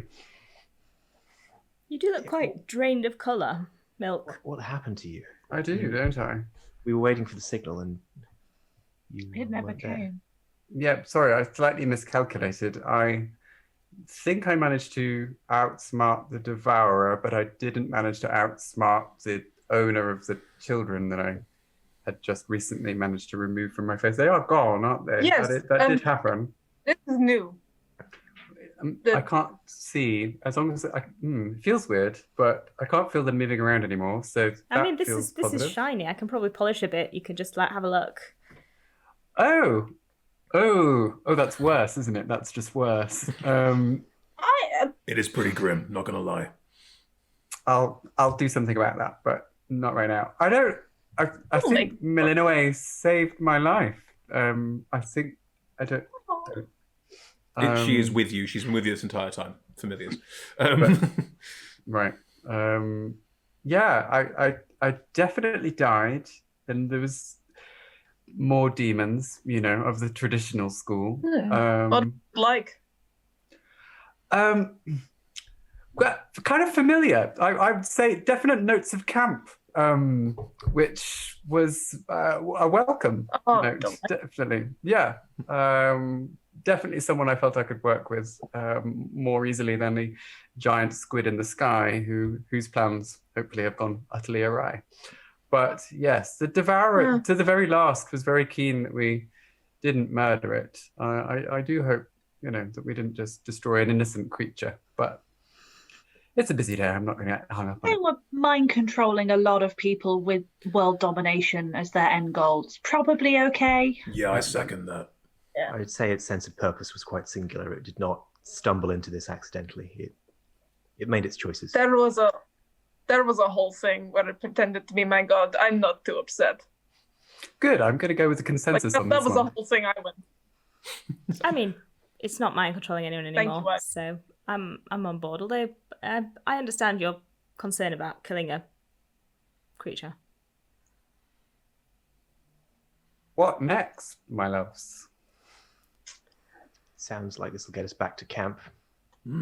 Yes, Do you but think aren't some of our people in the opposite direction?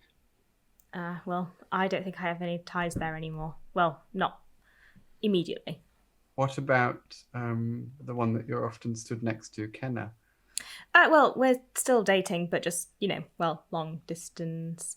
She's going to look after her people. I will look after, anyone who needs it. Everyone? Does that mean everyone? That's a lot of people. That is a lot of people. I don't think you've divvied that up equitably, really. Do you not want to reassure her that you didn't die? Is that not something you're interested in, or you think she'd be interested in? I'm sure Well, I'll find Is a back way there to as well. get a message to her. I mean, if you're going, you can tell her. Yeah, fair. She was pretty certain that I wouldn't die, so, I have a worrying thought. Go on.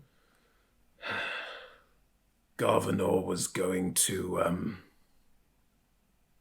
Garvanor managed to avoid eating the ooze. Seemed to be a choice. He had his own plans, if I remember correctly. Well, yes. I've not been in camp for a while, but I'd be very surprised if we find them there. And if they haven't started taking this ooze elsewhere. Now, if it is no longer affected by the Devourer, maybe that's not a terrible thing.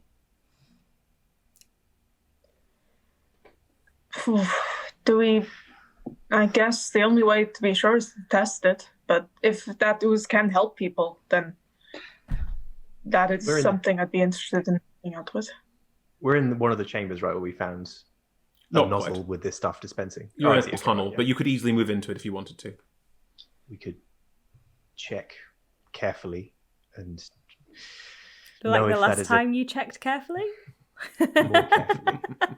With you standing next to me, Prosp'rus. Well, if I stand next to you, we won't know. Oh, for I mean, goodness sake. I want to know what all the fuss is about. Testing. Yes, You we'll can need make food. your way back to the chamber with the half-collapsed street with the house on its almost side and climb up to find one of these nozzles. Can I can't remember if I got any... Go on. I guess we'll need a control group. It was just Ash and I who had the ooze, yes? Well, I have as well now. Oh, yeah. I think Oh, I was I can give it reconstituted a try. out of... Sorry, please. I'll say one of us can give it a try, see if it feels different, and someone who has not tried it can give it a try. I mean, I was See. proposing testing it magically rather than leaping straight into consumption, but I mean, if I eat it and it charms me, I have a way of focusing that it will stop charming me, so I'm happy to try. all right. I killed a After god you. twice. What's a bit of goo gonna It's do? been a good day. Yeah. It was very cool. As you make your way into the house, if you turn the nozzle, it will sort of cough up some of the ooze, but it's now got that sort of pearlescent grey colour as described. Also, it runs for a little bit and then stops. Ooh. Oh. Ivy ate the ooze. Ivy ate the ooze. Have you used? It's very nutritious, Ivy. Tastes a bit bland, but as you eat it, it's not bad, and you don't feel mind-controlled in any way. I turn and with a blank stare start making my way back down the tunnel going, I must go home. I snort it. Nope. I mean, I do. That is what Ivy does. Well, I guess we'll see her in a couple of years when it wears off. So, It's fine. Yeah, Ivy's probably not very good at like acting. You could roll for it, but you roll know. an insight check actually. Roll an inside check as well. Yeah, don't worry, it's fine. Right, 19. Yeah. the corruption's clearly gone. Okay, I'll salvage whatever I can of this stuff, so we have food that we can take, a small amount of food that we can take with us. Sure. Shall we make our way back? I guess we need to get back to Koliar, but it looks like we'll be going above ground again, unless we can find another way. I mean, I've had enough of tunnels. So that sounds good. And ice. I'm really feeling exhausted by ice. You know, A just beach would be really good. That's it. It would be perfect. Oh, a beach. Building would be nice. Yeah, just The little pool Oh, and linen sheet. oh. maybe While we walk, Luskan. do you want? What's that? Well, I don't know. I fancy Luskan. I don't know. I think it's warmer down there, isn't it? Is it warmer in Luskan? It must be warmer in Luskan. Luskan. Yeah. I think we've all earned a holiday. Like, it's Luskan's not known for comparatively its warmer, climate. but- Or it's friendly. But there's a port. Isn't there a port near there? Am I imagining things? My geography is. Luskan is a port. There must be So- people who need help near Luskan. So Well, People who need help for everything. Many. it is common. Are you making your way back up to the camp? yeah. Yeah, unless there's anything shiny. Not in this area, I'm afraid. No. As you continue up and out of there, the rope is still there, and you're up in the tunnel. The black arm is still hanging ominously over the tunnel as you walk underneath it. Oh, careful! I think I saw it move. So funny, Prosp'rus. Can everyone like it's make gonna me fall on me a again. perception check, please? Oh, Chris. What have you something done? like that. 22. It's an 18. Mm-hmm. Dirty 20. Mm-hmm. 4. Everything's fine. Ashra, I didn't get yours. 8. 8. All of you double take and you swear it twitched. What? Even with a 22? Mm-hmm. Why? Should we be sure? Yeah. Oh, how? How big is the armor, roughly? The arm is roughly, what would you describe, about 30 foot long? I mean, you could try and turn it again, I guess. Banish it. Break it out of the ice and see if it moves. Give it another go. I've got another charge. Bring it down out of the ceiling. I'd like to. Yeah. Could I turn undead again, please? Sure. Okay. I once again like hold up my ring. A faint like sunshine comes from it, and I'm just like, oh, check the vibes. How are the vibes here? Anything? Nothing happens. Anything? Nothing happens. Nothing happens. No. Okay. That's something. Maybe didn't we're roll all for it. just a bit. Maybe we need to sleep.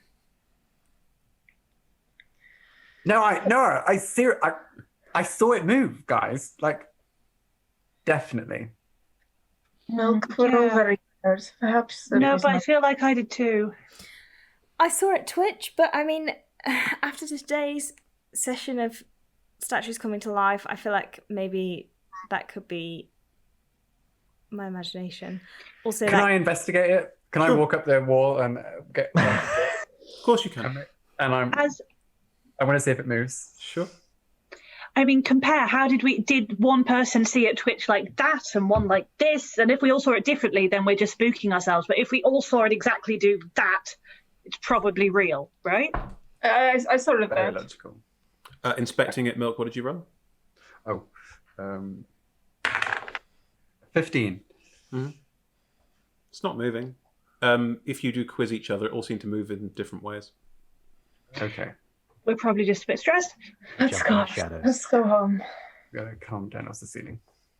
Oh no, I'm going to stay on the ceiling. I've discovered this is fun. Is this is what cool, you do though. now? I seem to be more sticky than the last time. You'll Oh, struggle to get rid God. of me. It suits you. It's a good look. Thanks. Yeah, it does sort of suit you. In many ways, everything makes more sense from up here. You should try it. Okay. You all get Troll. back to Camp Howell, and as you climb up the sheer, you walk back up the tunnels, and you pass the wooden palisade, and in front of you, the camp looks largely the same as you left it. Are there people? The miners are clustered around the gate as you arrive and are just clapping you on the shoulder, thanking you for saving them. Ashra Rowell is there and runs up and holds you quite tightly and is very pleased that you made it. Everyone is... It's not that kind of jubilant, hooray, we did it. It's more of a, you saved us, sorry. Like, it's that vibe. It's the way we screwed up. And, yeah, everyone is milling slightly. People are generally asking what happened, asking you what you did. Some of them are being quite friendly and forward, especially to Viktor and Ivy and Prosp'rus, because the three of you are more garrulous with the rest of the miners. Ashra Milk, the Arcane Brother members are quizzing you a little on like arcane matters of what happened. We'd like to take record of this data, but Ashra Rowell is going to brush them off as best as possible. yeah, Ashra Rowell is going to try and pull you away, but everyone else, yeah, you are being fated with an E, F-E-T-E-D, fated. Could I find a moment to have a quiet word with Colbeck, please? Sure, Colbeck, as everyone runs in, Colbeck's going to step in with everyone else and not do the like this. He's just going to lean back against the palisade, again, finding the next best thing to lean on. And he's leaning right next to the symbol of Tempos that's just etched in there as you approach. I would like to come in and lean on the symbol of Tempos, just do some leaning. And do that slightly uncomfortable thing that men in bars do of like leaning over you a bit. It's very hard to lean over Colbeck. Colbeck's over 7 foot tall. Not like over, but in person, definite right. impersonal space of. Can I help And just you? be like, yeah, hi. So I heard from a friend of ours that you got into your head some fascinating little embroidered story about me and my sister. Now, you're an intelligent person, and I'm going to leave you to do what you wish with that information. But just so you're fully informed, I punched a god to death with my bare hands. Then I punched its ghost to death with my bare hands. You come after me, we'll dance. Good to see you again. Before And you I'm gonna- go, I'm no fool. I recognize that you're somewhat out of my ability to handle. But others are aware. And I don't mean anyone here. I mean in the world.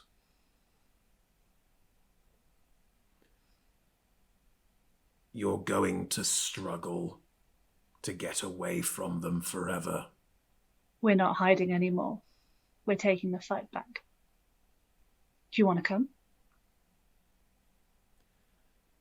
I will wish you the best of luck, but I don't get involved in fights I can't win. You should try teaming up with me. You might win a fight sometime. And I will offer a hand to shake in a non-confrontational way. In the like, cool, this was a good resolution way. Colbeck's gonna shake your hand. I hope you manage it. Yeah, so do I. Thanks. Problem is, I think most of them can punch gods too. Well, then it will be a fight worthy of telling. Well, hopefully I will see you in a bar someday and you can tell the story. It was nice not killing each other. Let's do this again sometime. Most people are pragmatic enough, aren't they? What's everyone else doing? Packing. Packing up your tent. Yeah, there's no reason for me to be here anymore. These people don't need my protection, so I am going to go. Okay, you're packing up. Ashra, Raoul did pull you to one side if Yeah. you want. Cool. Yeah. That was incredible. Worthy of great study, obviously. There's a lot here to research still. Hasn't changed. There's This is- nothing left.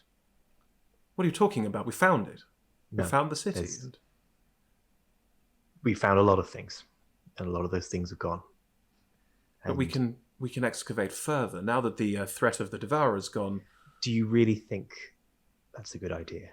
This was just one little piece of what we found, and the threat was the threat was something so great and so overwhelming that we just blundered into it. And if we hadn't been lucky and skilled, very skilled, We can't. this could have got out of. If this had got out of here, this could reshape the entire world. We can't go back without results. That's what we work towards. That's the price we pay. That's what the Brotherhood demands. Are you? You've changed. I've been through some things that have changed my perspective. The Brotherhood has its agenda, and it's going to march towards situations like this, and it's, for all its power and influence, it's not prepared. It doesn't care enough about the consequences. Again, if this could have gone so wrong. Garvanor's gone apparently with some of the nutriment.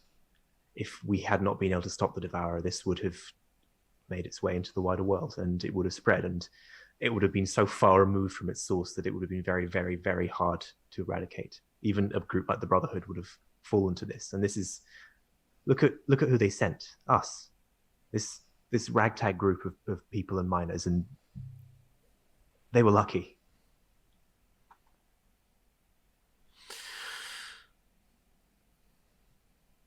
So are you going back to Luskan? Are you going to report? I'll write a report such that it is, and you can take it back. Who knows? You might get something out of this. Where are you But going? you need to elsewhere. I think I have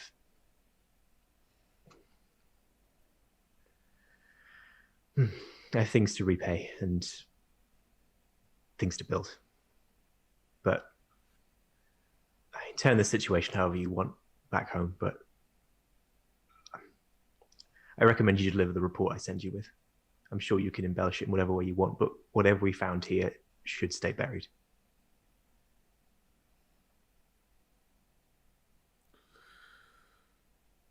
Right. Well, I guess I'm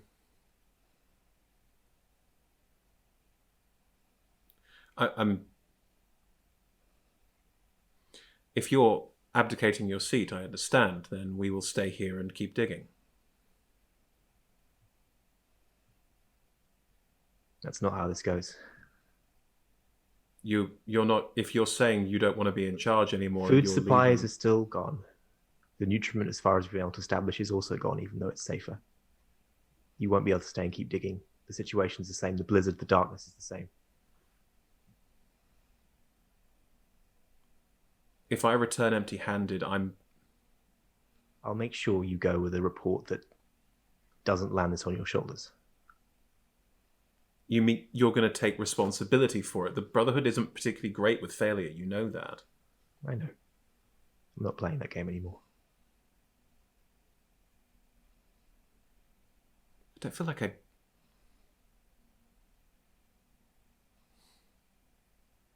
I don't feel like. Don't Fine. put a hand on their shoulder. Please. I know this is difficult to accept, but if there was any love between us, do respect and understand what I'm saying. That this stays buried. If beyond that, do what you're going to do. I know you have your own aspirations, and I'm going to do my best to make sure you can follow through with those. But let this stay as it is. All right. All right. And get everybody home, get everybody out of here. Like, they're going to need support getting to 10 Town. Like, there's a little bit of the supplies remaining, the nutriment, but not enough. It's still going to be difficult and arduous, but you need to if we break down the camp and get the survivors out. If we all go, and I don't know where you're going, but if we had support from some of the others, like, I don't know, Ivy or Milk, or I don't know who's going to be there, then we might be able to make it. I think some will be heading that way, but not others. I will find out. But then I'll start breaking up camp. Is everyone accounted for who we expect? No one left down in the tunnels? Couple dead, but we saw them die. So... How far away am I from the entrance to the tunnels? You are... Like, it's behind you, but it's a big old tunnel. It goes a long way down. Well, at the very end, the opening to it, essentially, or some part of it. Basically, what do you want to do? I'm going to cast Fireball and try and collapse the front. Gosh, okay, go for it. I can do that a couple of times, but yeah, if I know that everybody's accounted for well enough, and we don't need to go back down there, and I know it's not permanent, but I can do it. Drop some rocks. Oh, jack of a couple of slots. So I just turn from Raoul. One straight down, target a weak point, and just collapse the tunnel. The symbol of Tempos flares brightly as the fireball shoots right past it, and then with an almighty explosion, the palisade is blown out, and the tunnel behind it just, like, it was held up by ice, and you've put fire in it. Like, it just collapses, and there's a couple of, whoa, and you just there pointing at where the fireball has gone, and Raoul next to you.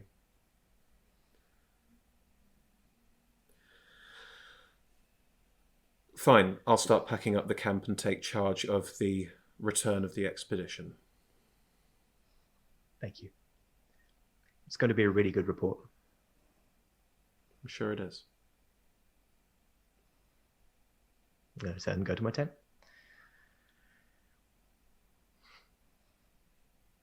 Okay. Prosp'rus packing up your tent. Ashra's packing up her tent. Once I'm packed, I would quite like to go see both Viktor and Milk. Probably Viktor first, then Milk. Okay, Viktor, what are you doing? I'm at the old medical tent. Just, is anyone inside? Some people did limp in, and clearly some people helped themselves to medical supplies. Also, some of your medicinal alcohol is gone. Like, like your tent has had people in it. Yeah. Yeah, the bed, clearly someone else has slept in my bed. Yeah. And I'm not particularly happy about They've it. also sat in your chair and eaten from your bowl. Yeah. Yeah. Yeah, I guess I'm just taking note of the supplies I have, getting the fire started. I'm back home again for the first time in however long. Cool. Prosp'rus, do you want to enter that? Yeah. Hey. Hey. Can I borrow a bandage? How are you doing? I say borrow, but I'm not going to give it you back. I prefer you didn't, frankly. And here, let me help with that. Thank you. Is there like a visible wound, Viktor can help. Yeah, the cut into the neck. Yeah, right. Come, sit down, and I'll start addressing your wound. I didn't get a chance to tell you, but Chontea spoke to me before we went down. Oh, yes. How did that go? I feel like the way I taught you to pray wasn't very you, and I felt a bit. Maybe that wasn't the best way to teach you. Just because it worked for me didn't mean that it worked for you. I mean, it did work. She was nice. Glad. She was. She say anything helpful? Yeah, she said not to worry so much, which I guess I don't need to worry so much. I'm gonna leave now. Where are you going? I'm not sure yet. Probably south to find some more. Well, do what I always do: find some more people who need helping. Probably Luskan, but we'll see. You'll be good at that, I can tell. You have that fire in you that doesn't make you want to stop helping when it gets too hard. Thank you. I don't think you don't have that, Viktor. I lost it for a very long time, but I think maybe I'm ready to try again. Do me a favor. Will you be stopping by to see Kenna before you leave? Probably not this time, but I'll definitely be going back at some point. I don't think Cyrus is the type to keep traveling around just to stay out of harm's way. Watching him fight, I think he missed it. If you're going on another grand mission, could you take him with you, at least for the first leg? Yeah, if I come across him again, I'll drag him along. He's been running after me for a long time. I think he could use a bit of freedom. Do you know where you're going next? I think I'm a bit tired of traveling. I think I might stay here for a bit until everyone else moves along. I don't know what the future for Camp Hell is yet, but I'll stay here for as long as it needs me. I mean, seriously, did you see the state of this place before I tidied it up? No one knows how to heal themselves here. I mean, Yeah. I may as well stay here to help while they're all insistent on hanging around. I'm sure they'd really appreciate it. Gonna miss you, Viktor. If you're I'll ever miss you, hear of a paladin passing through, look me up. of course. Well, best of luck. Not that I think you'll need it. You too. There, that's all dressed now. Make sure you keep it clean, and please don't give the bandage back to me. Really, it's yours. You don't need to worry about it. I'll keep it as a memento. Thank you. It's okay. It's like borrowing a tea bag. Who borrows a... Don't give it back. Give me your dirty bandages. I'm always the one who accidentally asks if I can borrow a tissue. And I'm like, no, I'm not, like... Prosp'rus, you were going to go and see Milk, but before that, Ivy, anything particular you wanted to do? I will go knock on Ash's tent at some point. Let's do that.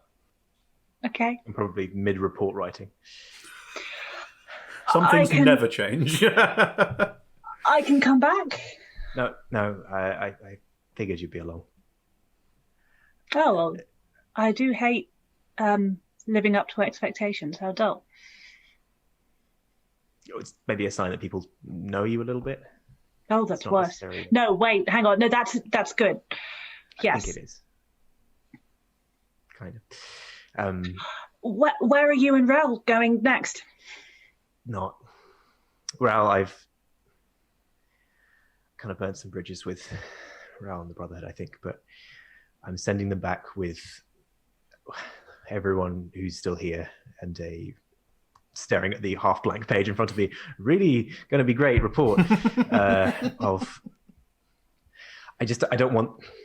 You saw what happened. You saw how bad things could have gotten if Garvanor had made it out with this stuff, if the Devourer is still there. I don't want the Brotherhood blundering into this again, because either it'll get out of their control and bad things will happen, or it'll fall into their control and bad things will happen, and I don't want to play that part anymore. So we lie, right? We tell the truth about a terrifying evil god, definitely super dangerous, trolls, giants, murder, but then also you were wrong. There was no Nethery city there at all. It was a trick by the Devourer to enchant more people towards them. If it were just me, that would work, but Raoul and the others, they've seen enough, and I can't... They were enchanted. Their word is not reliable. I can try and spin it that way, but... Sorry, also think that it would seems be a little clumsy. evil, and I'm trying not to do that anymore.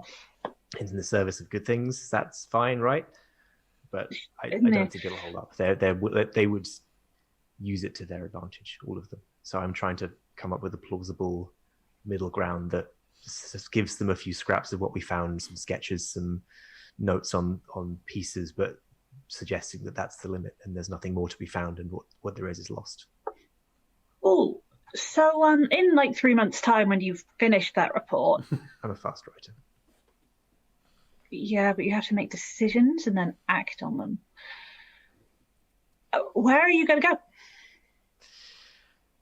I'm assuming you're headed back to find Aspen. Oh, yeah, first stop, definitely need to nip up the glacier and pick up Little Sis. You said you were planning on. Did you say that? I can't remember. Out of character, I can't remember if you explicitly said that last time. I assume I've told you, so it's fine. Cool. I want to help. I want to do something different, something that matters for reasons other than the Brotherhood's agenda. Okay, so feed the homeless. Don't come after Murder Cult. Let's know you are a very lovely person, and you don't need to get away from a dodgy Brotherhood and walk straight into a murder cult. Let's not go take up karate and knitting and a soup kitchen, and you'll be fine. Weirdly, now that I've sort of gone back on the Brotherhood in this way, I think that would be materially less safe for me. You see what You've I can never do. met the pitch. Well, I know shadowy organizations. I know how existentially terrifying they are. I was hoping I could put that to use and, stick around. You do know you don't owe me anything, right? Like, I know I punched a couple of things that were biting you, but you more than returned the favor. And like, if you felt like you owe me, then like, I like chocolate. Taking on a murder cult is not the same. I'm not quite sure how to describe it. It's sort of a positive feeling that makes me want to do something sort of altruistically for someone. For just a general vague person, and I happen to be here, or no, specifically. That's interesting because this is that thing again, isn't it? Yeah. And Ralph's gone. They will be. They'll take some time to pack up, I assume, but cool. Yeah, I would not be averse to more time in your company. Can we go on holiday first? Like, I really want a beach. Can we pick up Aspen? Like, she can go practice hitting things on the other side of an island somewhere.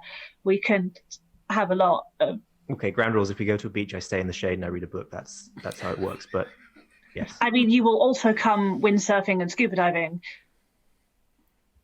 I'm just like, Bigby's hand. Can it work? We'll work out the details. Yeah, but... Holiday. Yeah.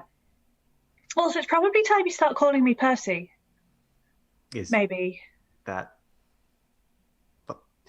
Percy. Or Persephone, but like, Artie calls me Percy. You can, if you want. I won't punch you if you do. It's all right. Grand. Right, I'll be done as fast as possible. I'm sure you're eager to. Yeah, I mean, some sleep would be good. And my tent sort of doesn't really exist anymore because it was the dormitory. Can I just... Sure. Yes. I won't bother you. I'll be in the corner practicing some left hooks. Just trying to adjust to the situation. I'm just going to sketch the thing. Yeah. Yeah. Hey, Ash, this is fine. This is fine. Sorry, Chris is just quietly dying. It's like the worst queer bait ever. Yeah, you going to this island on a ship, perchance? Oh my god. Oh. Wow. Okay. So that's where that scene ends, apparently. Good, right? I mean, we could have kept going. Prosp'rus, you were going to go and see Milk. As you step out of Viktor's tent and move across to Milk's illustrious divan, you can see that the camp is being torn down. Yeah. Like, everyone is tearing down their tents. Like, the whole camp is now... Like, note has gone out to the miners that we're leaving very clearly, and everyone is moving to pack things up, move things out. The whole camp is currently being taken apart. Okay. Well, I don't care about that. I want to go see Milk. Okay, it's some lovely story detail, but there we go. You head over to Milk's tent, and there's 3 pulleys. There's 3 pulls. Milk isn't there. What? I want to pull all of them. You do. You should. The first one is a bell. The second one is a choir of angels singing, and the third one makes salad fall down from the ceiling. But most people don't get to the third one. In fact. I mean, I would pull them all at the same time. Well, So- enjoy the sound of bells, angels, and salad falling all at the same time. That'll teach you. So Milk is, I'm just going to skip through one. Milk has hung out with Kolbeck, but just simply to clear the air, and I can just assume that they managed to do that.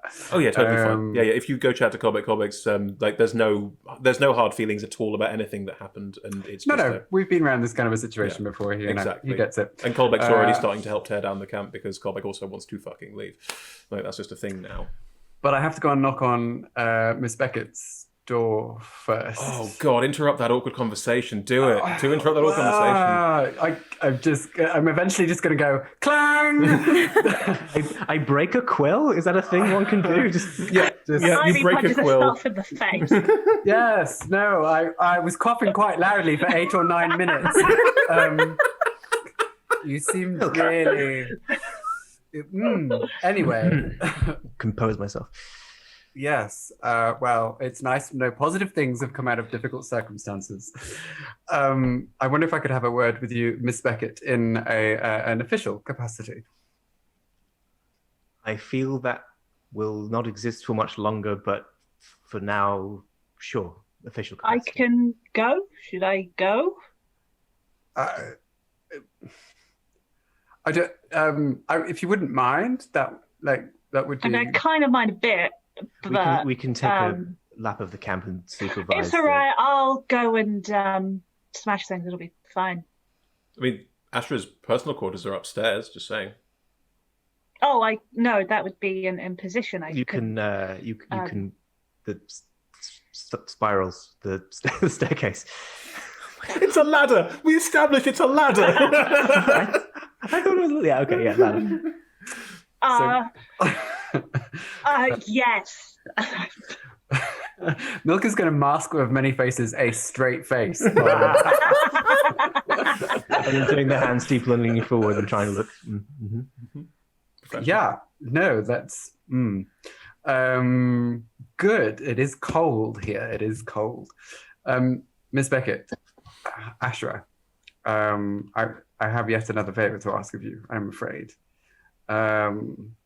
See, I know you're all about the Brotherhood, and I know you've got a big future there, and I know this was your big opportunity to sort of demonstrate your prowess in the field again. And I'm talking, Ash. If you just let me get this out, and I realize that that's all really important to you, but I've been doing some thinking for myself, and I have come to the conclusion, having got essentially what I wanted. Leave the Brotherhood. Yeah, more than that, I need you to say I'm dead. I think we both know what the Brotherhood are like, and I have quite a lot of quite delicate relationships there, and I'm about to screw quite a lot of people over. I feel as though there's going to be endless paperwork, and please, Miss Beckett, please. It shouldn't be a problem. Trust me, if I could work out a way of getting that into this report, saying that I was dead, but I'm writing and signing the report, that doesn't quite work, but I can probably swing that. You want to be dead as well? I'm sort of done. All the things you said sort of don't apply anymore. But what about, he'll say, and then transform into a version of you with quite tight lips, but very stiff and kind of austere? I don't follow. I mean, there's a kind of a little switch I'm still myself. I'm not being mind controlled. No, he'll just sort of reinforce the point. Tighter lips, more thing, kind of very, very straight up. And then do you get curter? What are you doing? Like, why do I look like a balloon? Good question. I mean, think about the last week or however long it's been. It's been transformative. I mean, perspective changing in all kinds of ways, and I don't want to go back to the Brotherhood after this. I will transform into a version of Ashra Beckett where she's no longer wearing Arcane Brotherhood clothes, but is wearing a sort of personal mage robe, slightly loose around the shoulders, perhaps a deep emerald green. Her hair is kind of flowing. There's a sense of sunlight on her and a kind of easy smile on her lips. And I won't say anything. Point taken. I think I can put in this report that you were killed in the battle. I'm already trying to. I've got Raoul on side, I think, as best as possible. I don't want the Brotherhood coming sniffing around what's left up here. And I'm trying to give them enough that they think they've gained something valuable from the expedition, but that they think everything is kind of gone. So it shouldn't be too difficult to sell if you avoid traveling with the others. Thanks. I like this new you. He says, kind of looking at it. I hadn't realized. Whatever will you do next without notepads? Oh, I'm taking my notepads. Oh, thank God. For a minute there, I was appalled. Okay, I thought you quite lost your mind. It was. You know what they're like, Ash. They're not a friendly bunch of people. No, I'm aware that this is not a safe situation, but it's what I want to do. They are very, very, very old white men. That is, literally the worst. Yeah, fuck them. I'm loving the new spirit. Well, wherever you go, Ashra Beckett, you have a friend in Milk and his last name, which I've forgotten. I've been through a lot. It's a lot. That's on your character sheet, thanks. Milk will shake that hand heartily. Where are you going to go? I think I might. I want to head south, maybe open a bar or start a cult. I don't know, just something, shake off some of the cobwebs. Well, whatever you do, particularly if it's the first one and not the second one, I wish you luck. Thanks. And what will you do? Not sure exactly yet, but I have some ideas. Holiday first.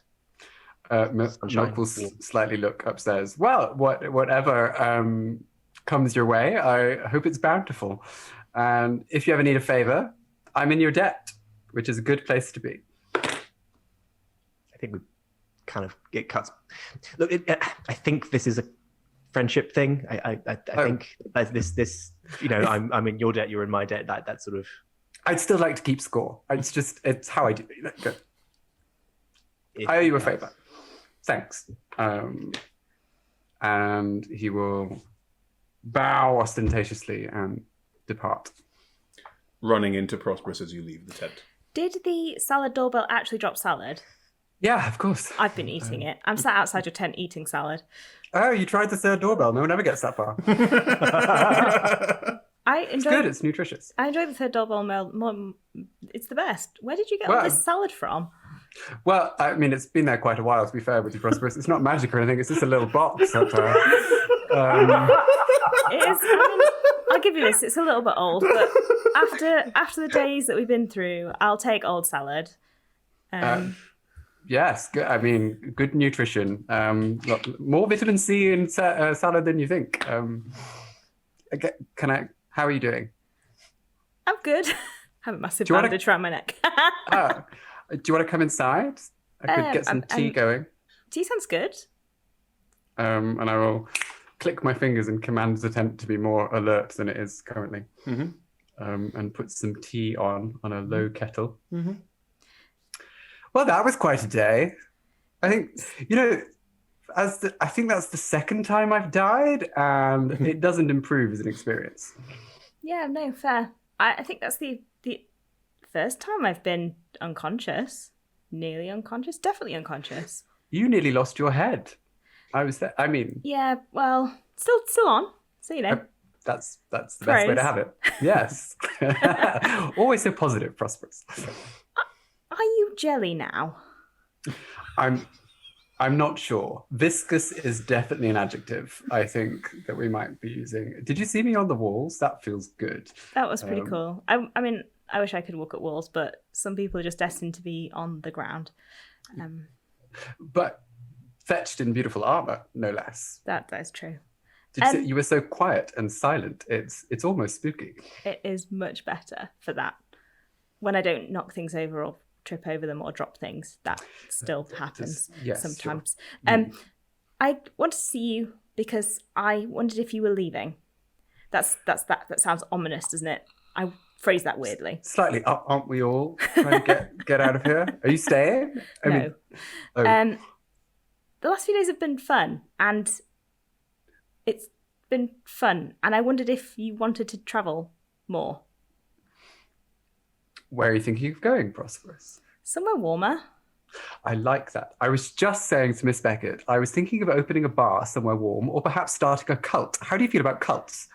We could enslave a whole nation. I mean, I'm not strongly pro-cult. If you start a cult, I might have to work against you. But on the other hand, if you ran a bar, I could definitely, hang out in your bar.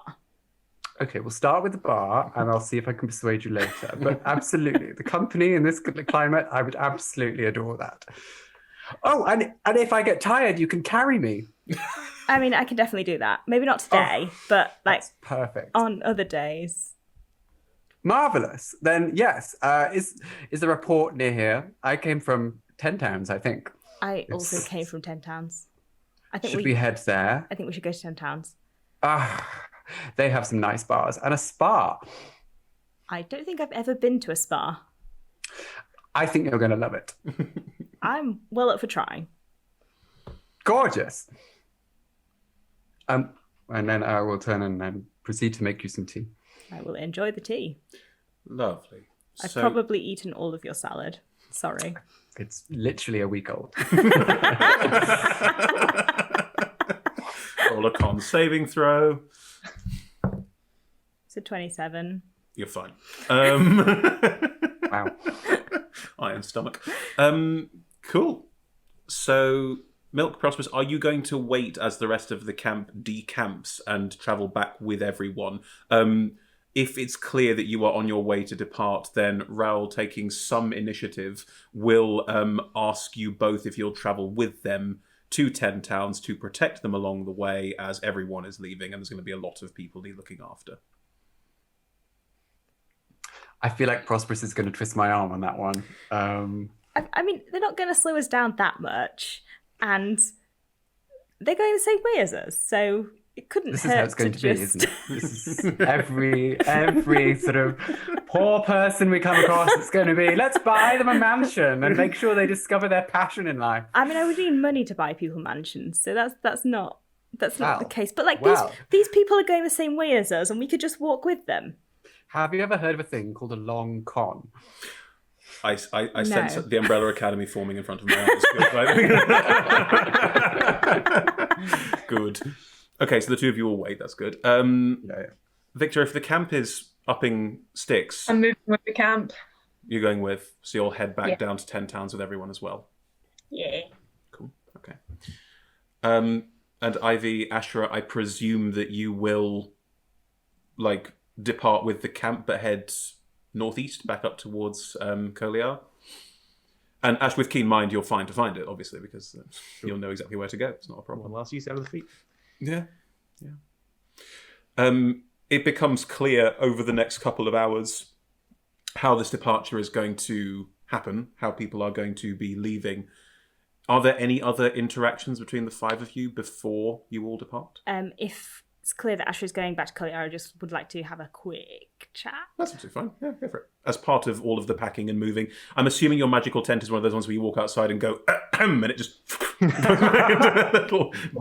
Yeah, I mean, absolutely. A little travel bag. Just make sure Ivy's not in it when you do that. That would be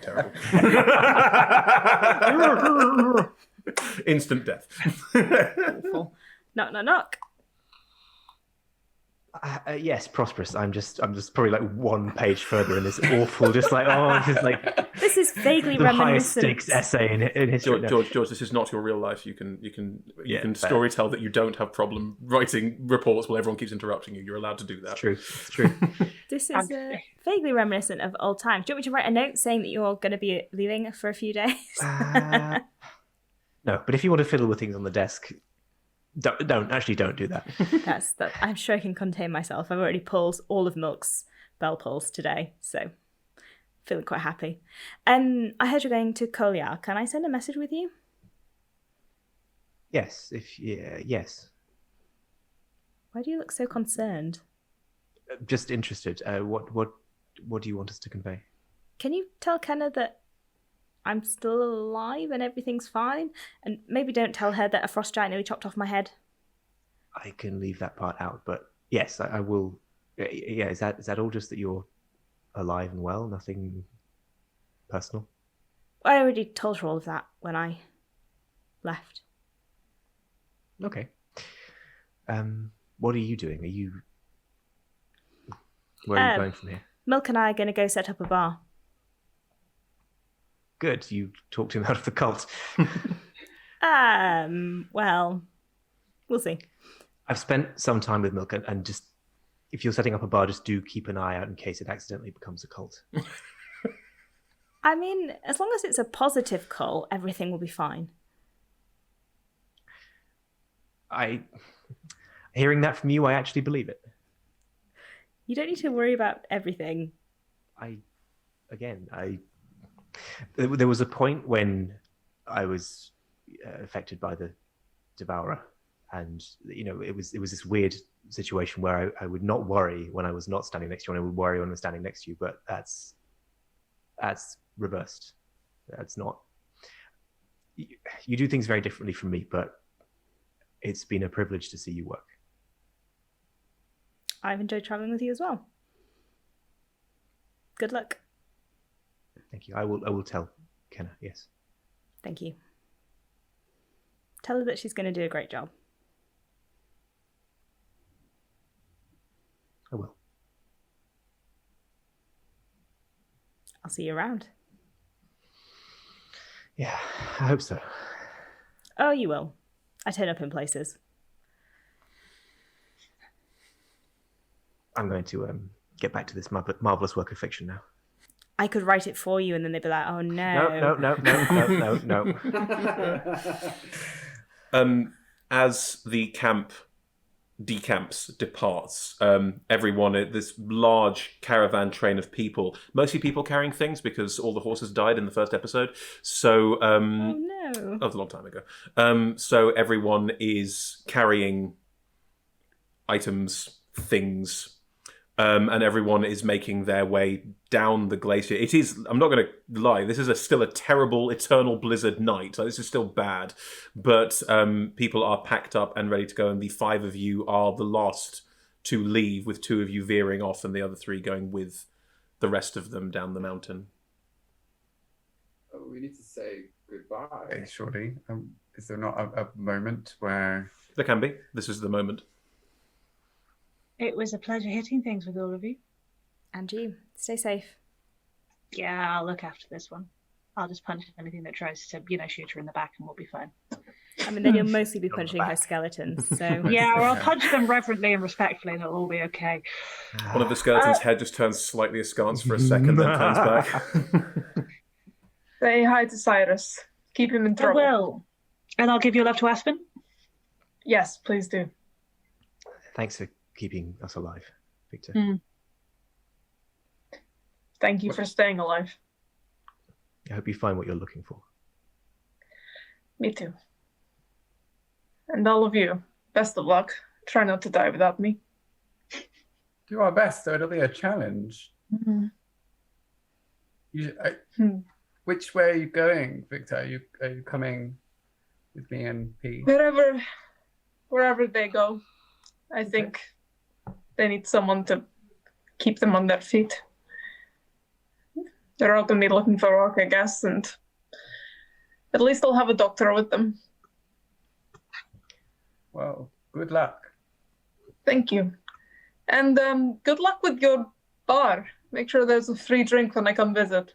Always. Anytime. We'll name a cocktail after you. This is awkward. The 3 of you are travelling together.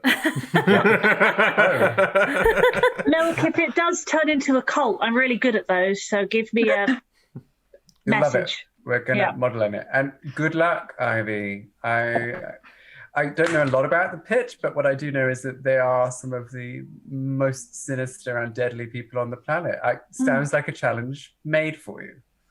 I look forward to reading about your slaughter of them all.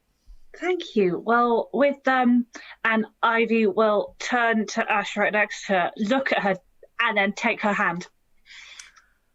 I think we'll be okay. With each other in hand, I'm sure you will be. But if you ever come south, come and look for Milk of Prosp'rus. No, wait. No. No! Please Is that how we're ending this campaign? Is that how we're ending it? Is that? Oh my god. Okay. George, is Ashra looking uncomfortable? Because if she is, I'll drop her hand straight away. No, not uncomfortable. More just like unable to process that it's like brain lock kind of. Yeah. Fine. Okay. Milk, I put in the report you were dead, so maybe act low key for a while. That should be easy for you, right? Yes, got that. Thank you, Ash. Are you? What did you say about yourself? Sorry, I'm curious. I left it vague. Raoul's sort of going to cover it, I think, but it's got enough detail that I hope they won't ask too many questions. Okay. Well, you know where I am. Well, ish.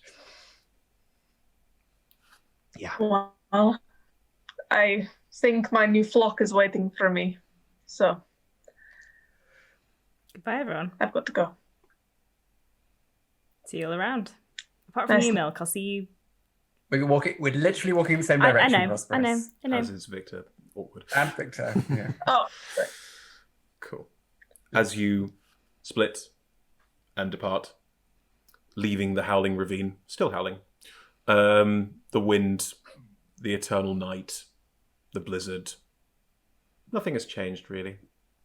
And inside, the visual of the tents removed and the sort of circular patches of ground where the ice has melted somewhat and there's a small patches occasionally of rock. You can see this used to be an encampment. The tunnel at the back of it is gone, but there is a spar of wood sticking out at a strange angle with just a symbol of Tempos etched into it, hanging on the side there. Someone may find and think about. Roughly 20 miles south of you, a Loxodon is carrying a barrel through the snow, shuffling their feet, 1 foot after the other, travelling south. And they stop and put the barrel down because it's heavy and it's been a long journey. And yeah, this was a good idea. Definitely a good idea. And in their head they hear, "It was. We will do marvelous things together." And that's where this campaign ends.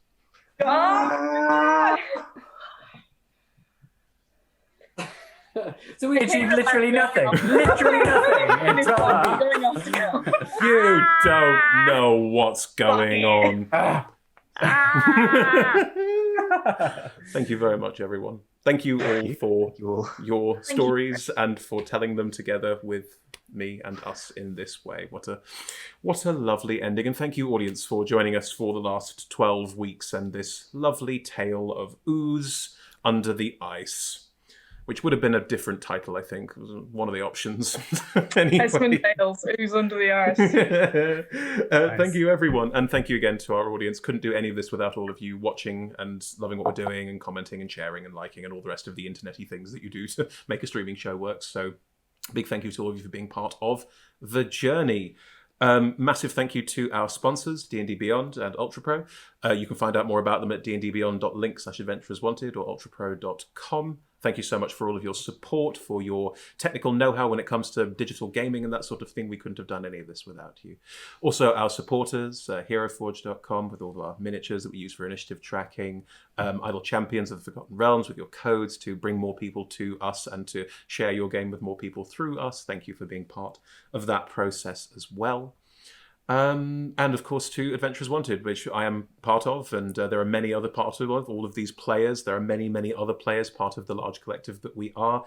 I run it with quite a few other people. There's a whole board of advisors and co-company runners and all the rest of it, and it's a humongous group of wonderful people, and without whom none of this would be possible. So again, massive thank yous across the board there for everyone. If you want to know more about Adventurers Wanted, we're at adventurerswanted.co.uk. On Twitter, we're Adventurers250. Everywhere else, we're Adventurers Wanted. Instagram, Patreon as well, if you want to support us on Patreon, that sort of thing. So do join us in any place there if you can. We're taking a week off next week because this weekend is a massive D&D celebration, which I can't wait to share in with everyone else. Yes, I'm looking forward to that. I hope all of you are as well. In the meantime, after that week off, we'll be starting a new campaign, A Sea of Swords Forsaken. Join us for that from September 28th. Same time, same place, 6 p.m. to 9 p.m. BST at twitch.tv/adventureswanted and twitch.tv/D&D. So, again, big thank you to everyone who's watching, everyone who's played, everyone who's here, and see you next time. Bye, everybody.